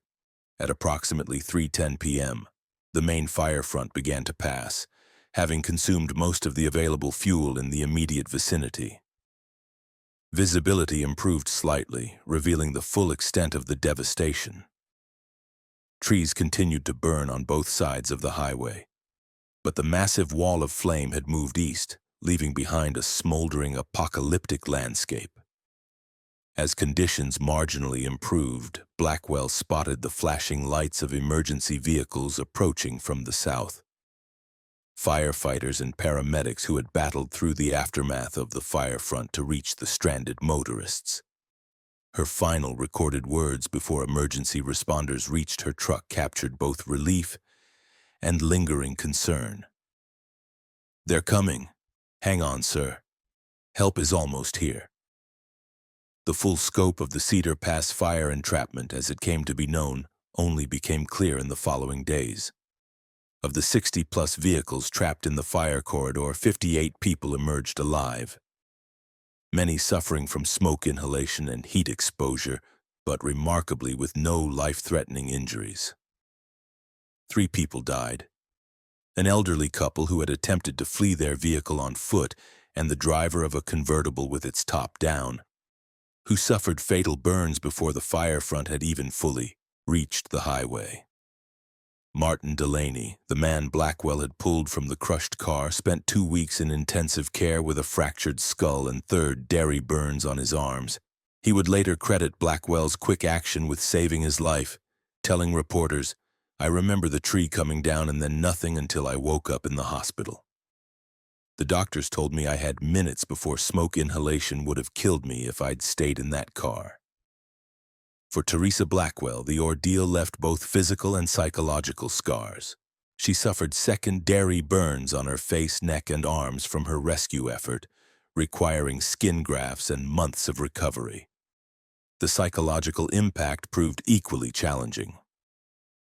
PTSD manifested in recurring nightmares and panic attacks triggered by the smell of smoke or the sound of strong wind. Yet the experience also transformed her into an unexpected advocate for improved emergency protocols on America's highways.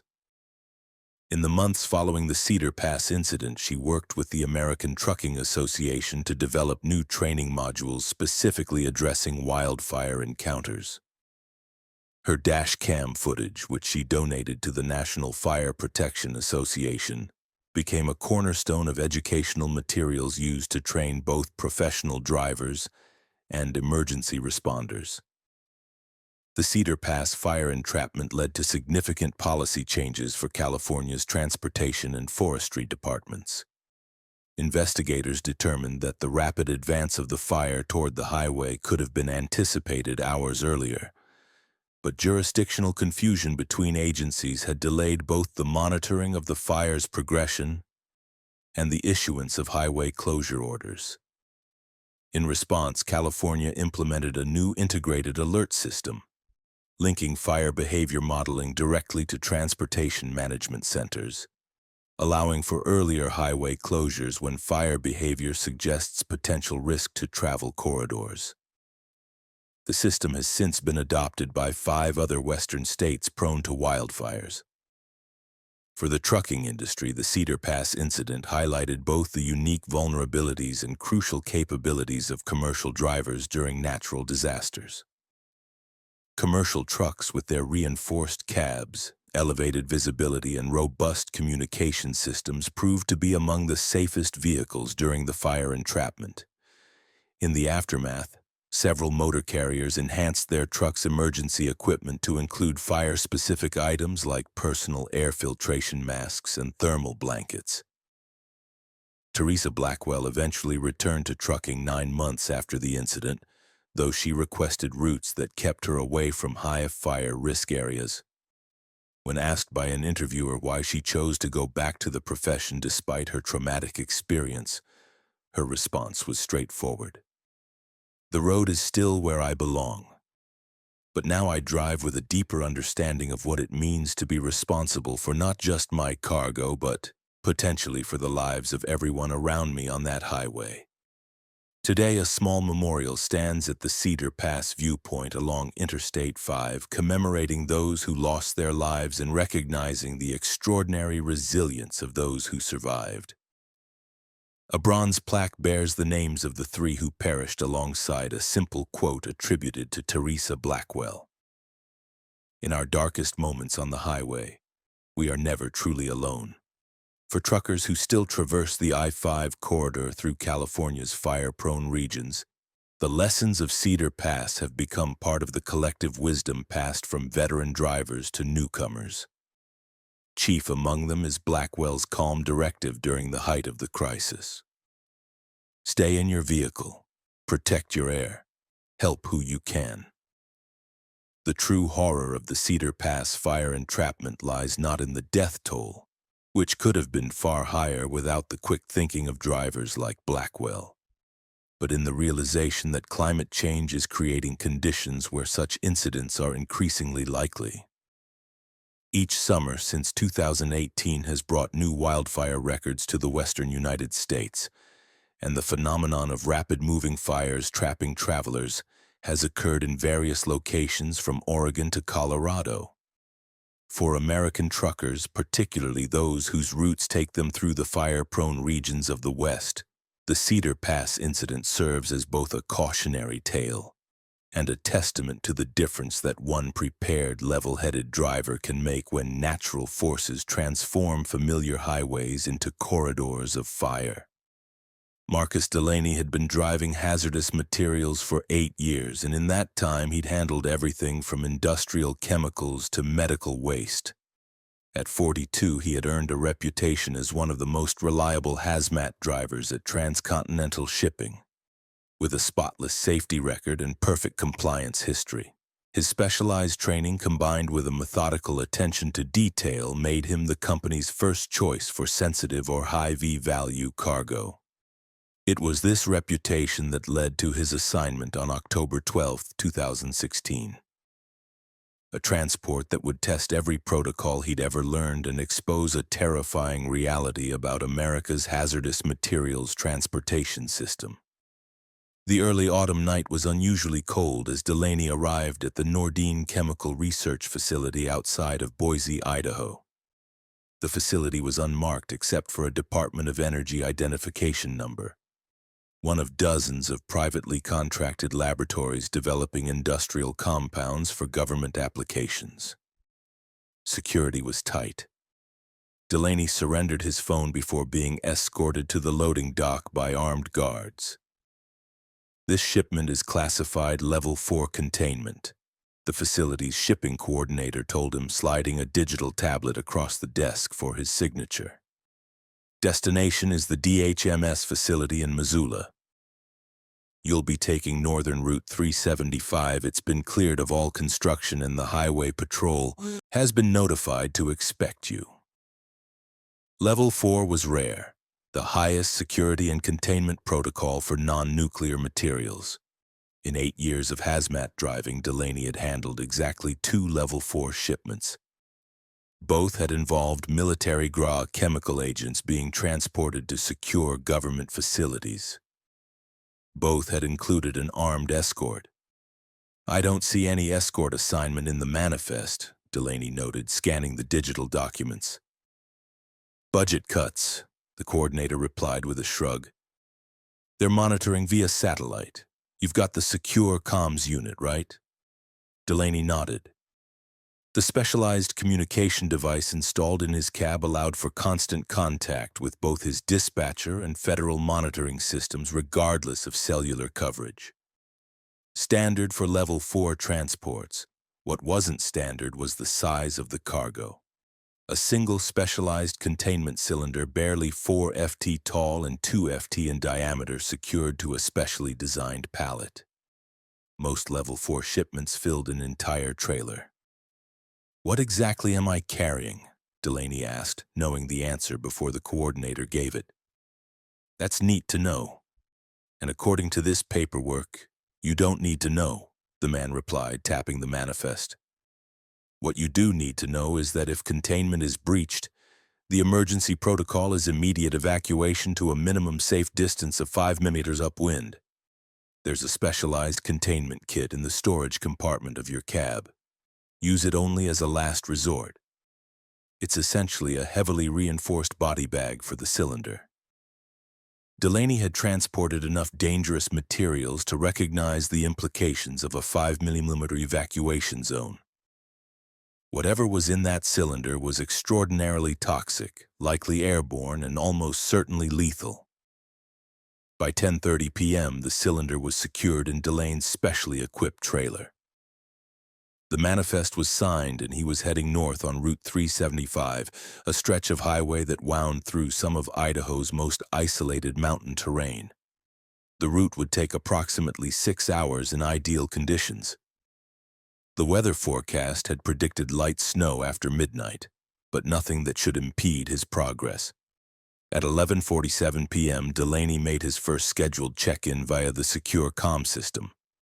Checkpoint Alpha reached. All systems normal, cargo secure. Current position is mile marker 47 on Route 375 north. Estimated arrival at Checkpoint Bravo in 55 minutes. The response came immediately. Acknowledged. Transport 87. Satellite monitoring confirms your position. Be advised, weather pattern has intensified. Snow accumulation may reach 4 in by EO 200 hours. Delaney wasn't concerned. His truck was equipped with specialized tires and weight distribution systems designed for adverse conditions. 4 in of snow was well within his operational parameters.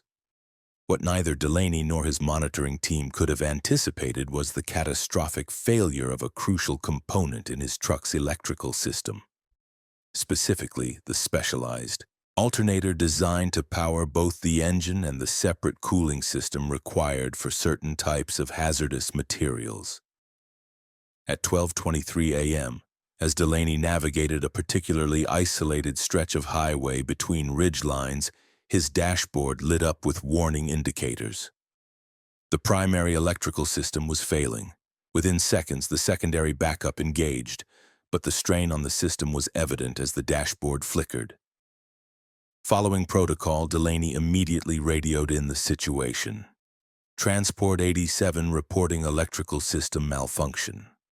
Primary system down, secondary engaging but showing strain, requesting immediate technical support and possible escort. The response came through with noticeable static. The backup system wasn't providing full power to the communications array. Transport 87 satellite confirms electrical anomalies. Nearest technical support is approximately 90 minutes from your position. Rerouting highway patrol unit to your location. Estimated arrival 45 minutes. Your priority is cargo integrity. If necessary, initiate stationary protocol.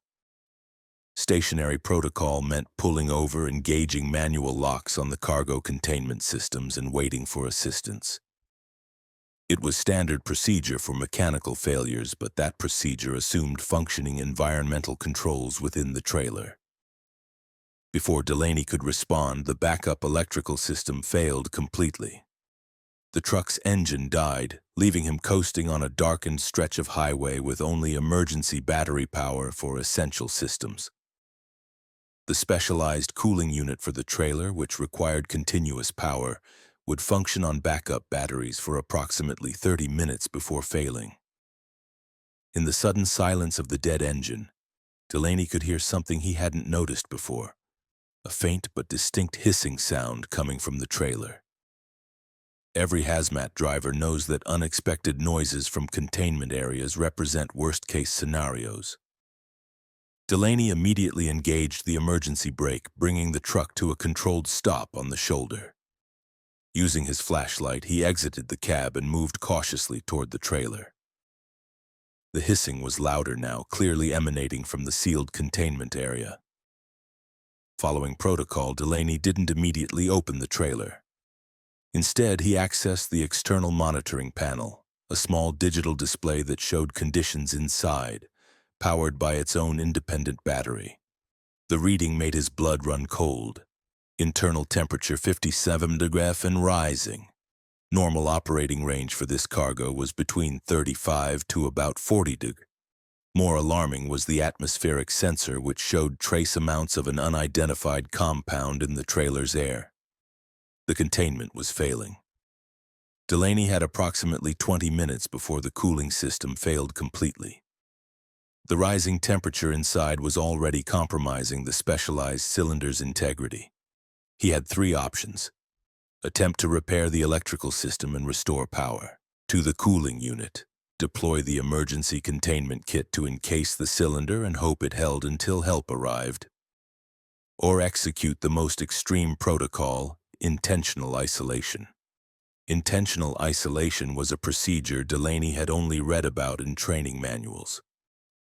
It involved moving the hazardous material as far from population centers as possible, securing it, and then evacuating, essentially sacrificing the cargo but ensuring no collateral exposure. Given his location deep in the mountains with the nearest town over 32 miles away, Delaney made his decision.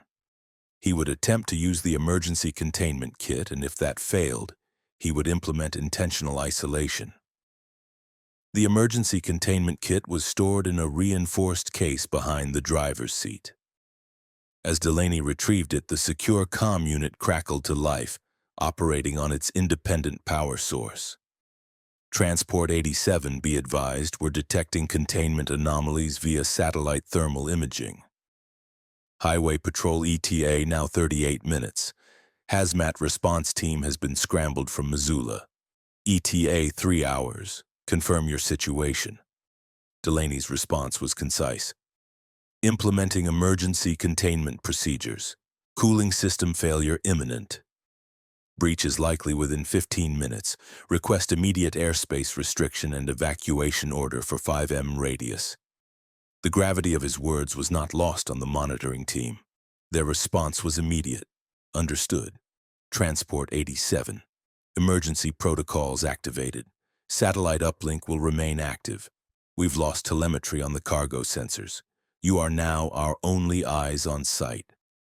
With the specialized containment bag in hand, Delaney approached the trailer. The standard procedure required him to open the sealed doors, deploy the bag over the cylinder, and seal it manually, a process that would inevitably expose him to whatever was leaking from the container.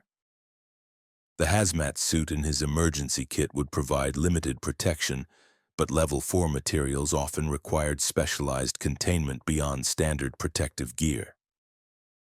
Nevertheless, he had no choice. If the cylinder failed completely, the consequences could be catastrophic for communities downwind. As he donned the protective suit, Delaney mentally reviewed the evacuation map for Route 375. The wind was coming from the northwest, which meant any airborne release would travel southeast directly toward the town of Pinehurst, population 1,200, approximately 32 miles away. With the suit secured and oxygen flowing from the attached tank, Delaney unlocked the trailer doors. The hissing was immediately louder.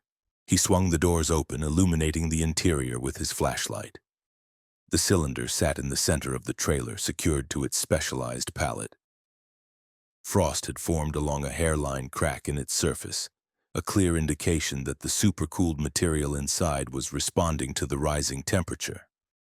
As he watched, a thin vapor escaped from the crack, dissipating in the trailer's air. Moving quickly, Delaney unfolded the emergency containment bag, essentially a heavily reinforced, chemically resistant body bag designed to contain leaking materials. The process required him to maneuver the cylinder into the bag and seal it with a specialized locking mechanism, all while avoiding direct contact with the leaking material. The procedure took 7 minutes, 7 minutes of exposure to whatever vapor was escaping the cylinder. The suit's external sensors showed no immediate atmospheric threats, but Delaney knew that many Level 4 materials were undetectable with standard equipment. With the cylinder secured in the containment bag, Delaney resealed the trailer and returned to the cab. His oxygen tank showed 22 minutes of remaining supply, enough to reach safety if he moved quickly. Following intentional isolation protocol, Delaney drove the disabled truck further from the highway, using only the momentum of the slope and his remaining battery power to steer onto a fire access road. He positioned the vehicle in a clearing approximately half a mile from the main road, as far from potential civilian exposure as possible. After engaging all remaining locks and security systems, Delaney hiked back to the highway. The highway patrol found him walking along the shoulder at 1:17 a.m., approximately 3 miles from where he had left the truck. The hazmat response team reached the abandoned truck at 3:45 a.m.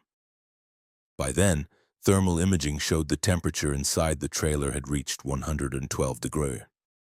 Despite this, the emergency containment bag had held, preventing what investigators would later determine could have been catastrophic exposure to an experimental compound designed for rapid deployment in conflict zones.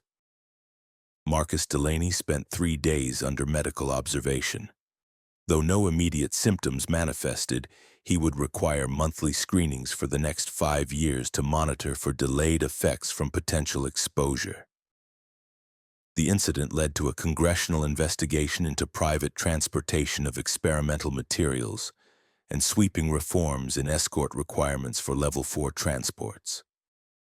Delaney's actions were credited with preventing potential civilian casualties, though the exact nature of the material he transported remains classified. He never drove hazmat again. The psychological impact of those moments in the trailer exposed to an unknown lethal compound proved too traumatic to overcome. He now works as a safety consultant, using his experience to train a new generation of specialized transport drivers. For those who drive America's most dangerous cargoes along isolated routes, Delaney's experience has become a case study in both the risks they face and the responsibility they bear. Moving materials most people don't know exist through places most people will never see, with consequences most people can't imagine. Curtis Hoffman never considered himself a hero. At 47, the veteran trucker from Milwaukee had spent over 2 decades hauling freight across America's Midwest, facing blizzards, ice storms, and the occasional tornado warning with the stoic pragmatism typical of career drivers. Weather was just part of the job, something to be respected, prepared for, and endured. But nothing in his 23 years on the road had prepared him for the events of January 12, 2017. A day that would test not only his survival skills, but his humanity in ways he could never have imagined. The winter of 2016 to 2017 had been relatively mild across the northern plains until mid-January, when a massive Arctic air mass descended from Canada, colliding with moisture-laden air from the Gulf. Meteorologists had been tracking the system for days, predicting significant snowfall, but nothing historic. What they failed to anticipate was the extraordinary intensity the storm would develop as it moved across the Dakotas. Hoffman was hauling agricultural equipment parts from Minneapolis to Bismarck, a route he'd driven countless times. He checked the forecast before departing. 8 to 12 in of snow expected, with temperatures dropping into the single digits. Challenging conditions, but manageable for an experienced winter driver with a well-maintained rig. By 2:30 p.m., as he crossed into North Dakota on Interstate 94, conditions had begun to deteriorate. The snow, which had started as large, lazy flakes, had intensified to a driving sheet of white. Wind gusts buffeted his truck, creating swirling ground blizzards across the highway. Visibility was shrinking by the minute. Hoffman's dash camera, which would later become key evidence in the investigation, captured his growing concern. "Wind's picking up something fierce," he commented to himself. "Might need to find somewhere to wait this out soon." At 3:17 p.m., Hoffman's radio crackled with an urgent message. The North Dakota Department of Transportation was closing I-94 from the Minnesota border to Bismarck due to rapidly deteriorating conditions. All drivers were advised to exit at the next available opportunity and seek shelter. The nearest exit with services was Linwood, approximately 12 mi ahead. Hoffman calculated he could reach it within 15 minutes at reduced speed. What he couldn't know was that he was driving into what meteorologists would later classify as a rare mesoscale snow band, an intense localized weather phenomenon that can produce snowfall rates exceeding 3 an hour, coupled with near hurricane force wind gusts. At 3:26 p.m., Hoffman's visibility dropped to near zero in a matter of seconds. His dash cam shows the world outside, transforming from a distinguishable highway to a featureless white void. Using the rumble strips as guidance, he reduced his speed to less than 20 minutes, desperately searching for the reflective markers indicating the Linwood exit. Then came the moment that would change everything. Through the swirling snow, Hoffman's dash cam captured a flash of red brake lights directly ahead. He applied his brakes gradually, following protocol for slippery conditions. But as he slowed, the red lights ahead seemed to vanish entirely. Seconds later, they reappeared much closer and at an angle. A passenger vehicle had spun out and was now sideways across the right lane and shoulder. Hoffman swerved left to avoid collision, skillfully keeping his truck under control on the treacherous surface. As he passed the stranded vehicle, his side camera caught a brief image. A sedan with Michigan plates, hazard lights blinking weakly, nearly buried under drifting snow. Protocol in such situations is clear. Commercial drivers should continue to a safe location, then report stranded vehicles to authorities. Attempting roadside assistance in dangerous conditions creates additional hazards. But as Hoffman reached for his radio to report the stranded car, his attention was drawn to something his side camera had captured, something that protocol didn't account for. A child's face had appeared briefly in the sedan's rear window, illuminated by the truck's passing lights. The decision Hoffman made in the next 30 seconds would later be described by the North Dakota Highway Patrol as simultaneously against all professional procedure and the only decent human choice possible. Instead of continuing to the exit, he carefully maneuvered his truck to a stop approximately 200 ft ahead of the stranded vehicle, positioning it as a windbreak with hazard lights and emergency beacons activated. Fighting against wind that meteorological instruments would later measure at 58 Malvi Darwis, with a wind chill Ovis 35 degrees, Hoffman made his way back to the sedan. Inside were Rebecca Keller, 34, and her two children, Emma, 7, and Jacob, 4, who had been traveling to Fargo when their car spun out nearly 40 minutes earlier. Their situation was dire. The car's fuel was running low, the heater was failing, and snow was rapidly enveloping the vehicle. Keller had called 911, but emergency services were overwhelmed with accidents throughout the region. Help, they'd been told, could be hours away. Hours they might not have as temperatures continued to plummet. I knew immediately they wouldn't survive waiting for rescue. Hoffman later testified the boy was already showing signs of hypothermia. Confused and sleepy, they needed shelter immediately. Hoffman helped the family to his truck, carrying the young boy through snowdrifts that in places reached above his knees. The 200 ft journey took nearly 15 minutes in the brutal conditions. Once inside the relative safety of his cab, he cranked the heat to maximum and provided them with emergency blankets from his supply kit.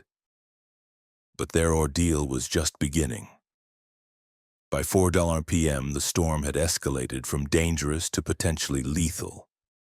Weather instruments at the nearest monitoring station recorded sustained winds of 62 miles/hour with gusts approaching 70 MBA, officially hurricane force. Snowfall rates exceeded 4 in per hour, creating drifts that were rapidly burying vehicles across the region. Hoffman attempted to reach emergency services via his CB radio and cell phone, but communications were spotty at best. He managed one brief connection with Highway Patrol, providing his location and the status of his passengers before the signal failed. The response from authorities was not encouraging. All emergency vehicles in the area were currently engaged in other rescues or accidents. Their estimated response time indeterminate. As darkness fell, the full gravity of their situation became clear. They were effectively trapped on an interstate that had become impassable in both directions. Hoffman's truck, though well stocked with fuel, had approximately 18 to 20 hours of idling capacity before requiring refueling. The temperature outside had dropped to 12 degrees before the monitoring station itself failed due to ice accumulation. The truck's dash cam continued recording through these critical hours, providing a haunting documentation of their ordeal. At 6:18 p.m., it captured Hoffman rationing food and water from his emergency supplies. By 8:40 p.m., young Jacob's condition had improved with warmth and hydration, but the truck had been completely enveloped by snow up to the bottom of the windows. Throughout the night, Hoffman maintained a strict regimen, running the engine for 30 minutes, then shutting it down for 15 to conserve fuel while constantly monitoring the exhaust pipe to ensure it remained clear of snow to prevent carbon monoxide poisoning. A silent killer that claims lives in similar situations almost every winter. Between these critical tasks, he kept the children distracted with stories and simple games, a kindness that Rebecca Keller would later describe as the thing that kept us all from panicking completely. By dawn on January 13th, the storm had finally begun to abate, but their situation remained precarious. Snowdrifts had completely buried the lower half of the truck. The temperature inside the cab had dropped during the night despite Hoffman's careful fuel management. All four were now wearing multiple layers of clothing, huddled together for warmth during the periods when the engine was off. At 7:42 a.m., Hoffman captured a brief cell signal enough to send a text message with their exact GPS coordinates to emergency services. The response was sobering. Road clearing operations were underway, but the backlog of stranded vehicles and medical emergencies meant assistance could still be hours away. It was at this point that Hoffman made another critical decision. With fuel running dangerously low and temperatures inside the cab dropping to unsafe levels when the engine was off, he determined they needed to create additional insulation. Using the emergency kit's tools, he and Rebecca spent nearly an hour packing snow against the truck's doors and windows. A counterintuitive move that nevertheless employed the same principle used in igloos, using snow's natural insulating properties to trap heat inside. This improvised measure bought them precious, additional hours. By carefully managing the remaining fuel, Hoffman was able to maintain survivable conditions inside the cab until 2:15 p.m. on January 13th, nearly 24 hours after he had first encountered the stranded family, when the distinctive sound of heavy equipment became audible through the howling wind. A North Dakota Department of Transportation snowplow accompanied by emergency medical services and highway patrol finally reached their location at 2:37 p.m. The rescuers were stunned to find all 4 survivors in relatively good condition despite their extended exposure to one of the worst winter storms recorded in the region in decades. The official report would later document that throughout the affected areas, 17 people lost their lives during the blizzard of January 12-13, 2017. Most were travelers caught in vehicles without adequate supplies or protection. Rebecca Keller and her children were listed among the statistical anomalies, survivors of conditions that by all normal metrics should have been fatal. In the aftermath, Hoffman's employer initially issued him a formal reprimand for deviating from safety protocols by stopping to assist the stranded family rather than reporting their location and continuing to safety. The public backlash was immediate and intense. Veterans groups, trucking associations, and ordinary citizens across the Midwest rallied to his defense. Within a week, the company not only rescinded the reprimand but established the Hoffman Winter Safety Initiative, providing enhanced emergency training and equipment for all their drivers. For Curtis Hoffman, the experience fundamentally changed his approach to life on the road. He began advocating for improved emergency protocols within the trucking industry, particularly regarding the rigid rules that sometimes place procedural compliance above humanitarian response. He also became an outspoken proponent for enhanced winter survival training for all commercial drivers operating in northern regions. The North Dakota legislature, responding to the events of January 2017, passed what became known as the Hoffman Act, which provided liability protection for commercial drivers who stopped to render emergency assistance during declared weather emergencies, effectively removing the professional risk of choosing humanity over protocol. Today, a small plaque at the North Dakota Highway Patrol headquarters in Bismarck commemorates the incident, bearing a quote from Hoffman that has become something of a mantra for winter drivers across the northern plains. In the worst conditions, the only resource that matters is each other.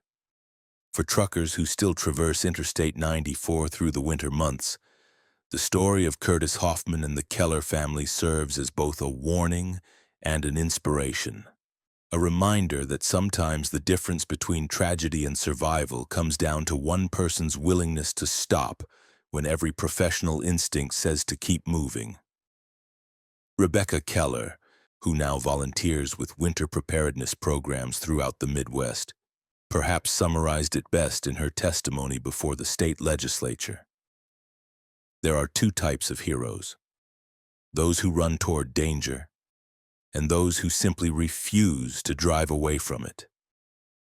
Curtis was the second kind, and that made all the difference.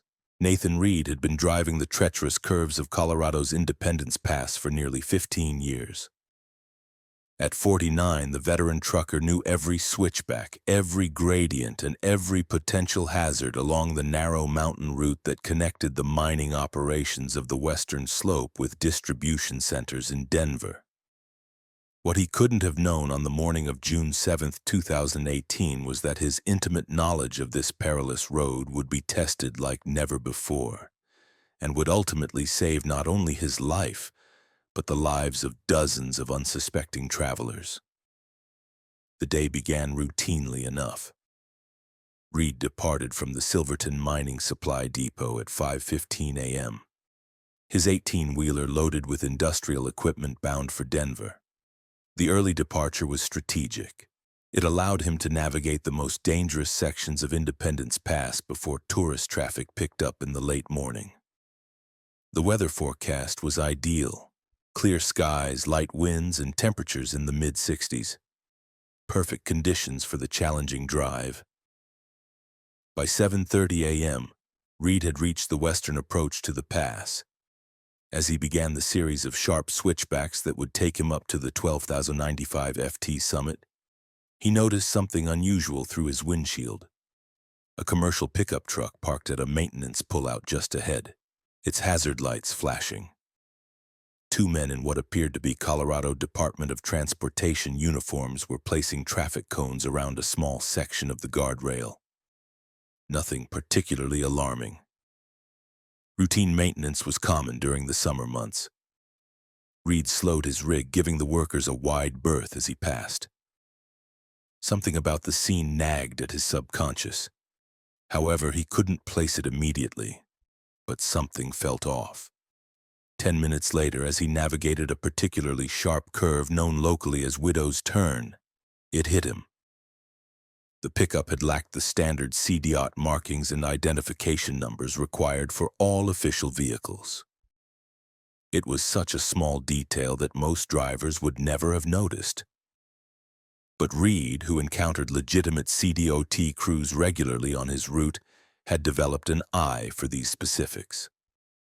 He reached for his CB radio, intending to contact the State Patrol dispatch to verify if maintenance was scheduled. Before he could make the call, his truck's engine warning light flashed on, accompanied by a sudden loss of power. This immediate mechanical failure, coming just minutes after passing the suspicious maintenance crew, elevated his concern to alarm. Reed carefully maneuvered the struggling truck into a scenic overlook pullout, applied the emergency brakes, and popped the hood to investigate. What he discovered sent a chill through him despite the warm morning sun. The main fuel line had been cleanly cut and then loosely reattached, a sabotage designed to allow the truck to run normally for several minutes before the pressure caused the compromised connection to fail. Had this happened just 2 minutes later, he would have been navigating Shepherd's Cliff, a section with no shoulder and a 1/500 FT drop. Reed's dash cam, which he had installed after a near miss with a tourist 3 years earlier, had been recording continuously. He quickly reviewed the footage from his stop at the maintenance pullout. The camera had captured clear images of both men, though their faces were partially obscured by caps and sunglasses. More importantly, it had recorded the license plate of their pickup. When Reed attempted to call State Patrol on his cell phone, he discovered there was no signal, not unusual in the remote mountain pass. His truck's satellite communication system, however, was still functional. He sent an emergency alert to his dispatcher with his location and a brief description of the situation. The response came almost immediately. No scheduled CDOT maintenance on Independence Pass today. State Patrol notified, go stay put. Do not approach anyone who stops. Reed had just acknowledged the message when he noticed a sedan slow as it passed his truck. The driver, a man in his 30s wearing sunglasses and a baseball cap, seemed to be studying the disabled rig with unusual interest. The vehicle continued around the next curb, but Reed's instincts told him the encounter wasn't over. He was right. 5 minutes later, the same sedan reappeared, this time from the opposite direction, having apparently turned around. It pulled into the overlook about 50 FT from Reed's truck. Two men emerged, the same individuals Reed had seen setting up maintenance cones earlier. Neither was wearing CDOT uniforms now. Reed locked himself in the cab and positioned himself to record with his phone. Through his side mirror, he observed the men approaching, trying to appear casual as if offering assistance to a stranded trucker. One carried what looked like a tire iron, partially concealed against his leg. "Hey buddy, need some help?" the taller man called out, his voice friendly but his posture tense. "Looks like you're having engine trouble." Reed didn't respond. Instead, he activated his truck's external air horn, an ear-splitting blast that echoed across the mountainside. Both men flinched, momentarily startled. When Reed immediately followed with a second blast, they exchanged glances, clearly recognizing that their target was aware of the danger. What happened next would later be described in court documents as a coordinated criminal effort that came dangerously close to succeeding. Rather than retreating, the men split up, one circling toward the passenger side of the truck while the other maintained his position, now openly brandishing the tire iron. "Open the door. Trucker," the man called out, all pretense of assistance gone from his voice. "We just want the shipment. Cooperate and you'll walk away." What the would-be hijackers couldn't know was that Reed had participated in secure transport training during his military service decades earlier. He understood that his high-ground position in the elevated cab gave him a tactical advantage. He also knew his satellite communication had already alerted authorities help was coming. But in the remote pass, it could be 30 minutes or more before it arrived. Reed decided to create a standoff scenario, periodically sounding the air horn, both to maintain the men's anxiety level and potentially alert any passing motorists to trouble. The strategy worked initially, keeping the hijackers at a cautious distance as they attempted to determine their next move. The situation escalated when the taller assailant produced what appeared to be a handgun from his waistband.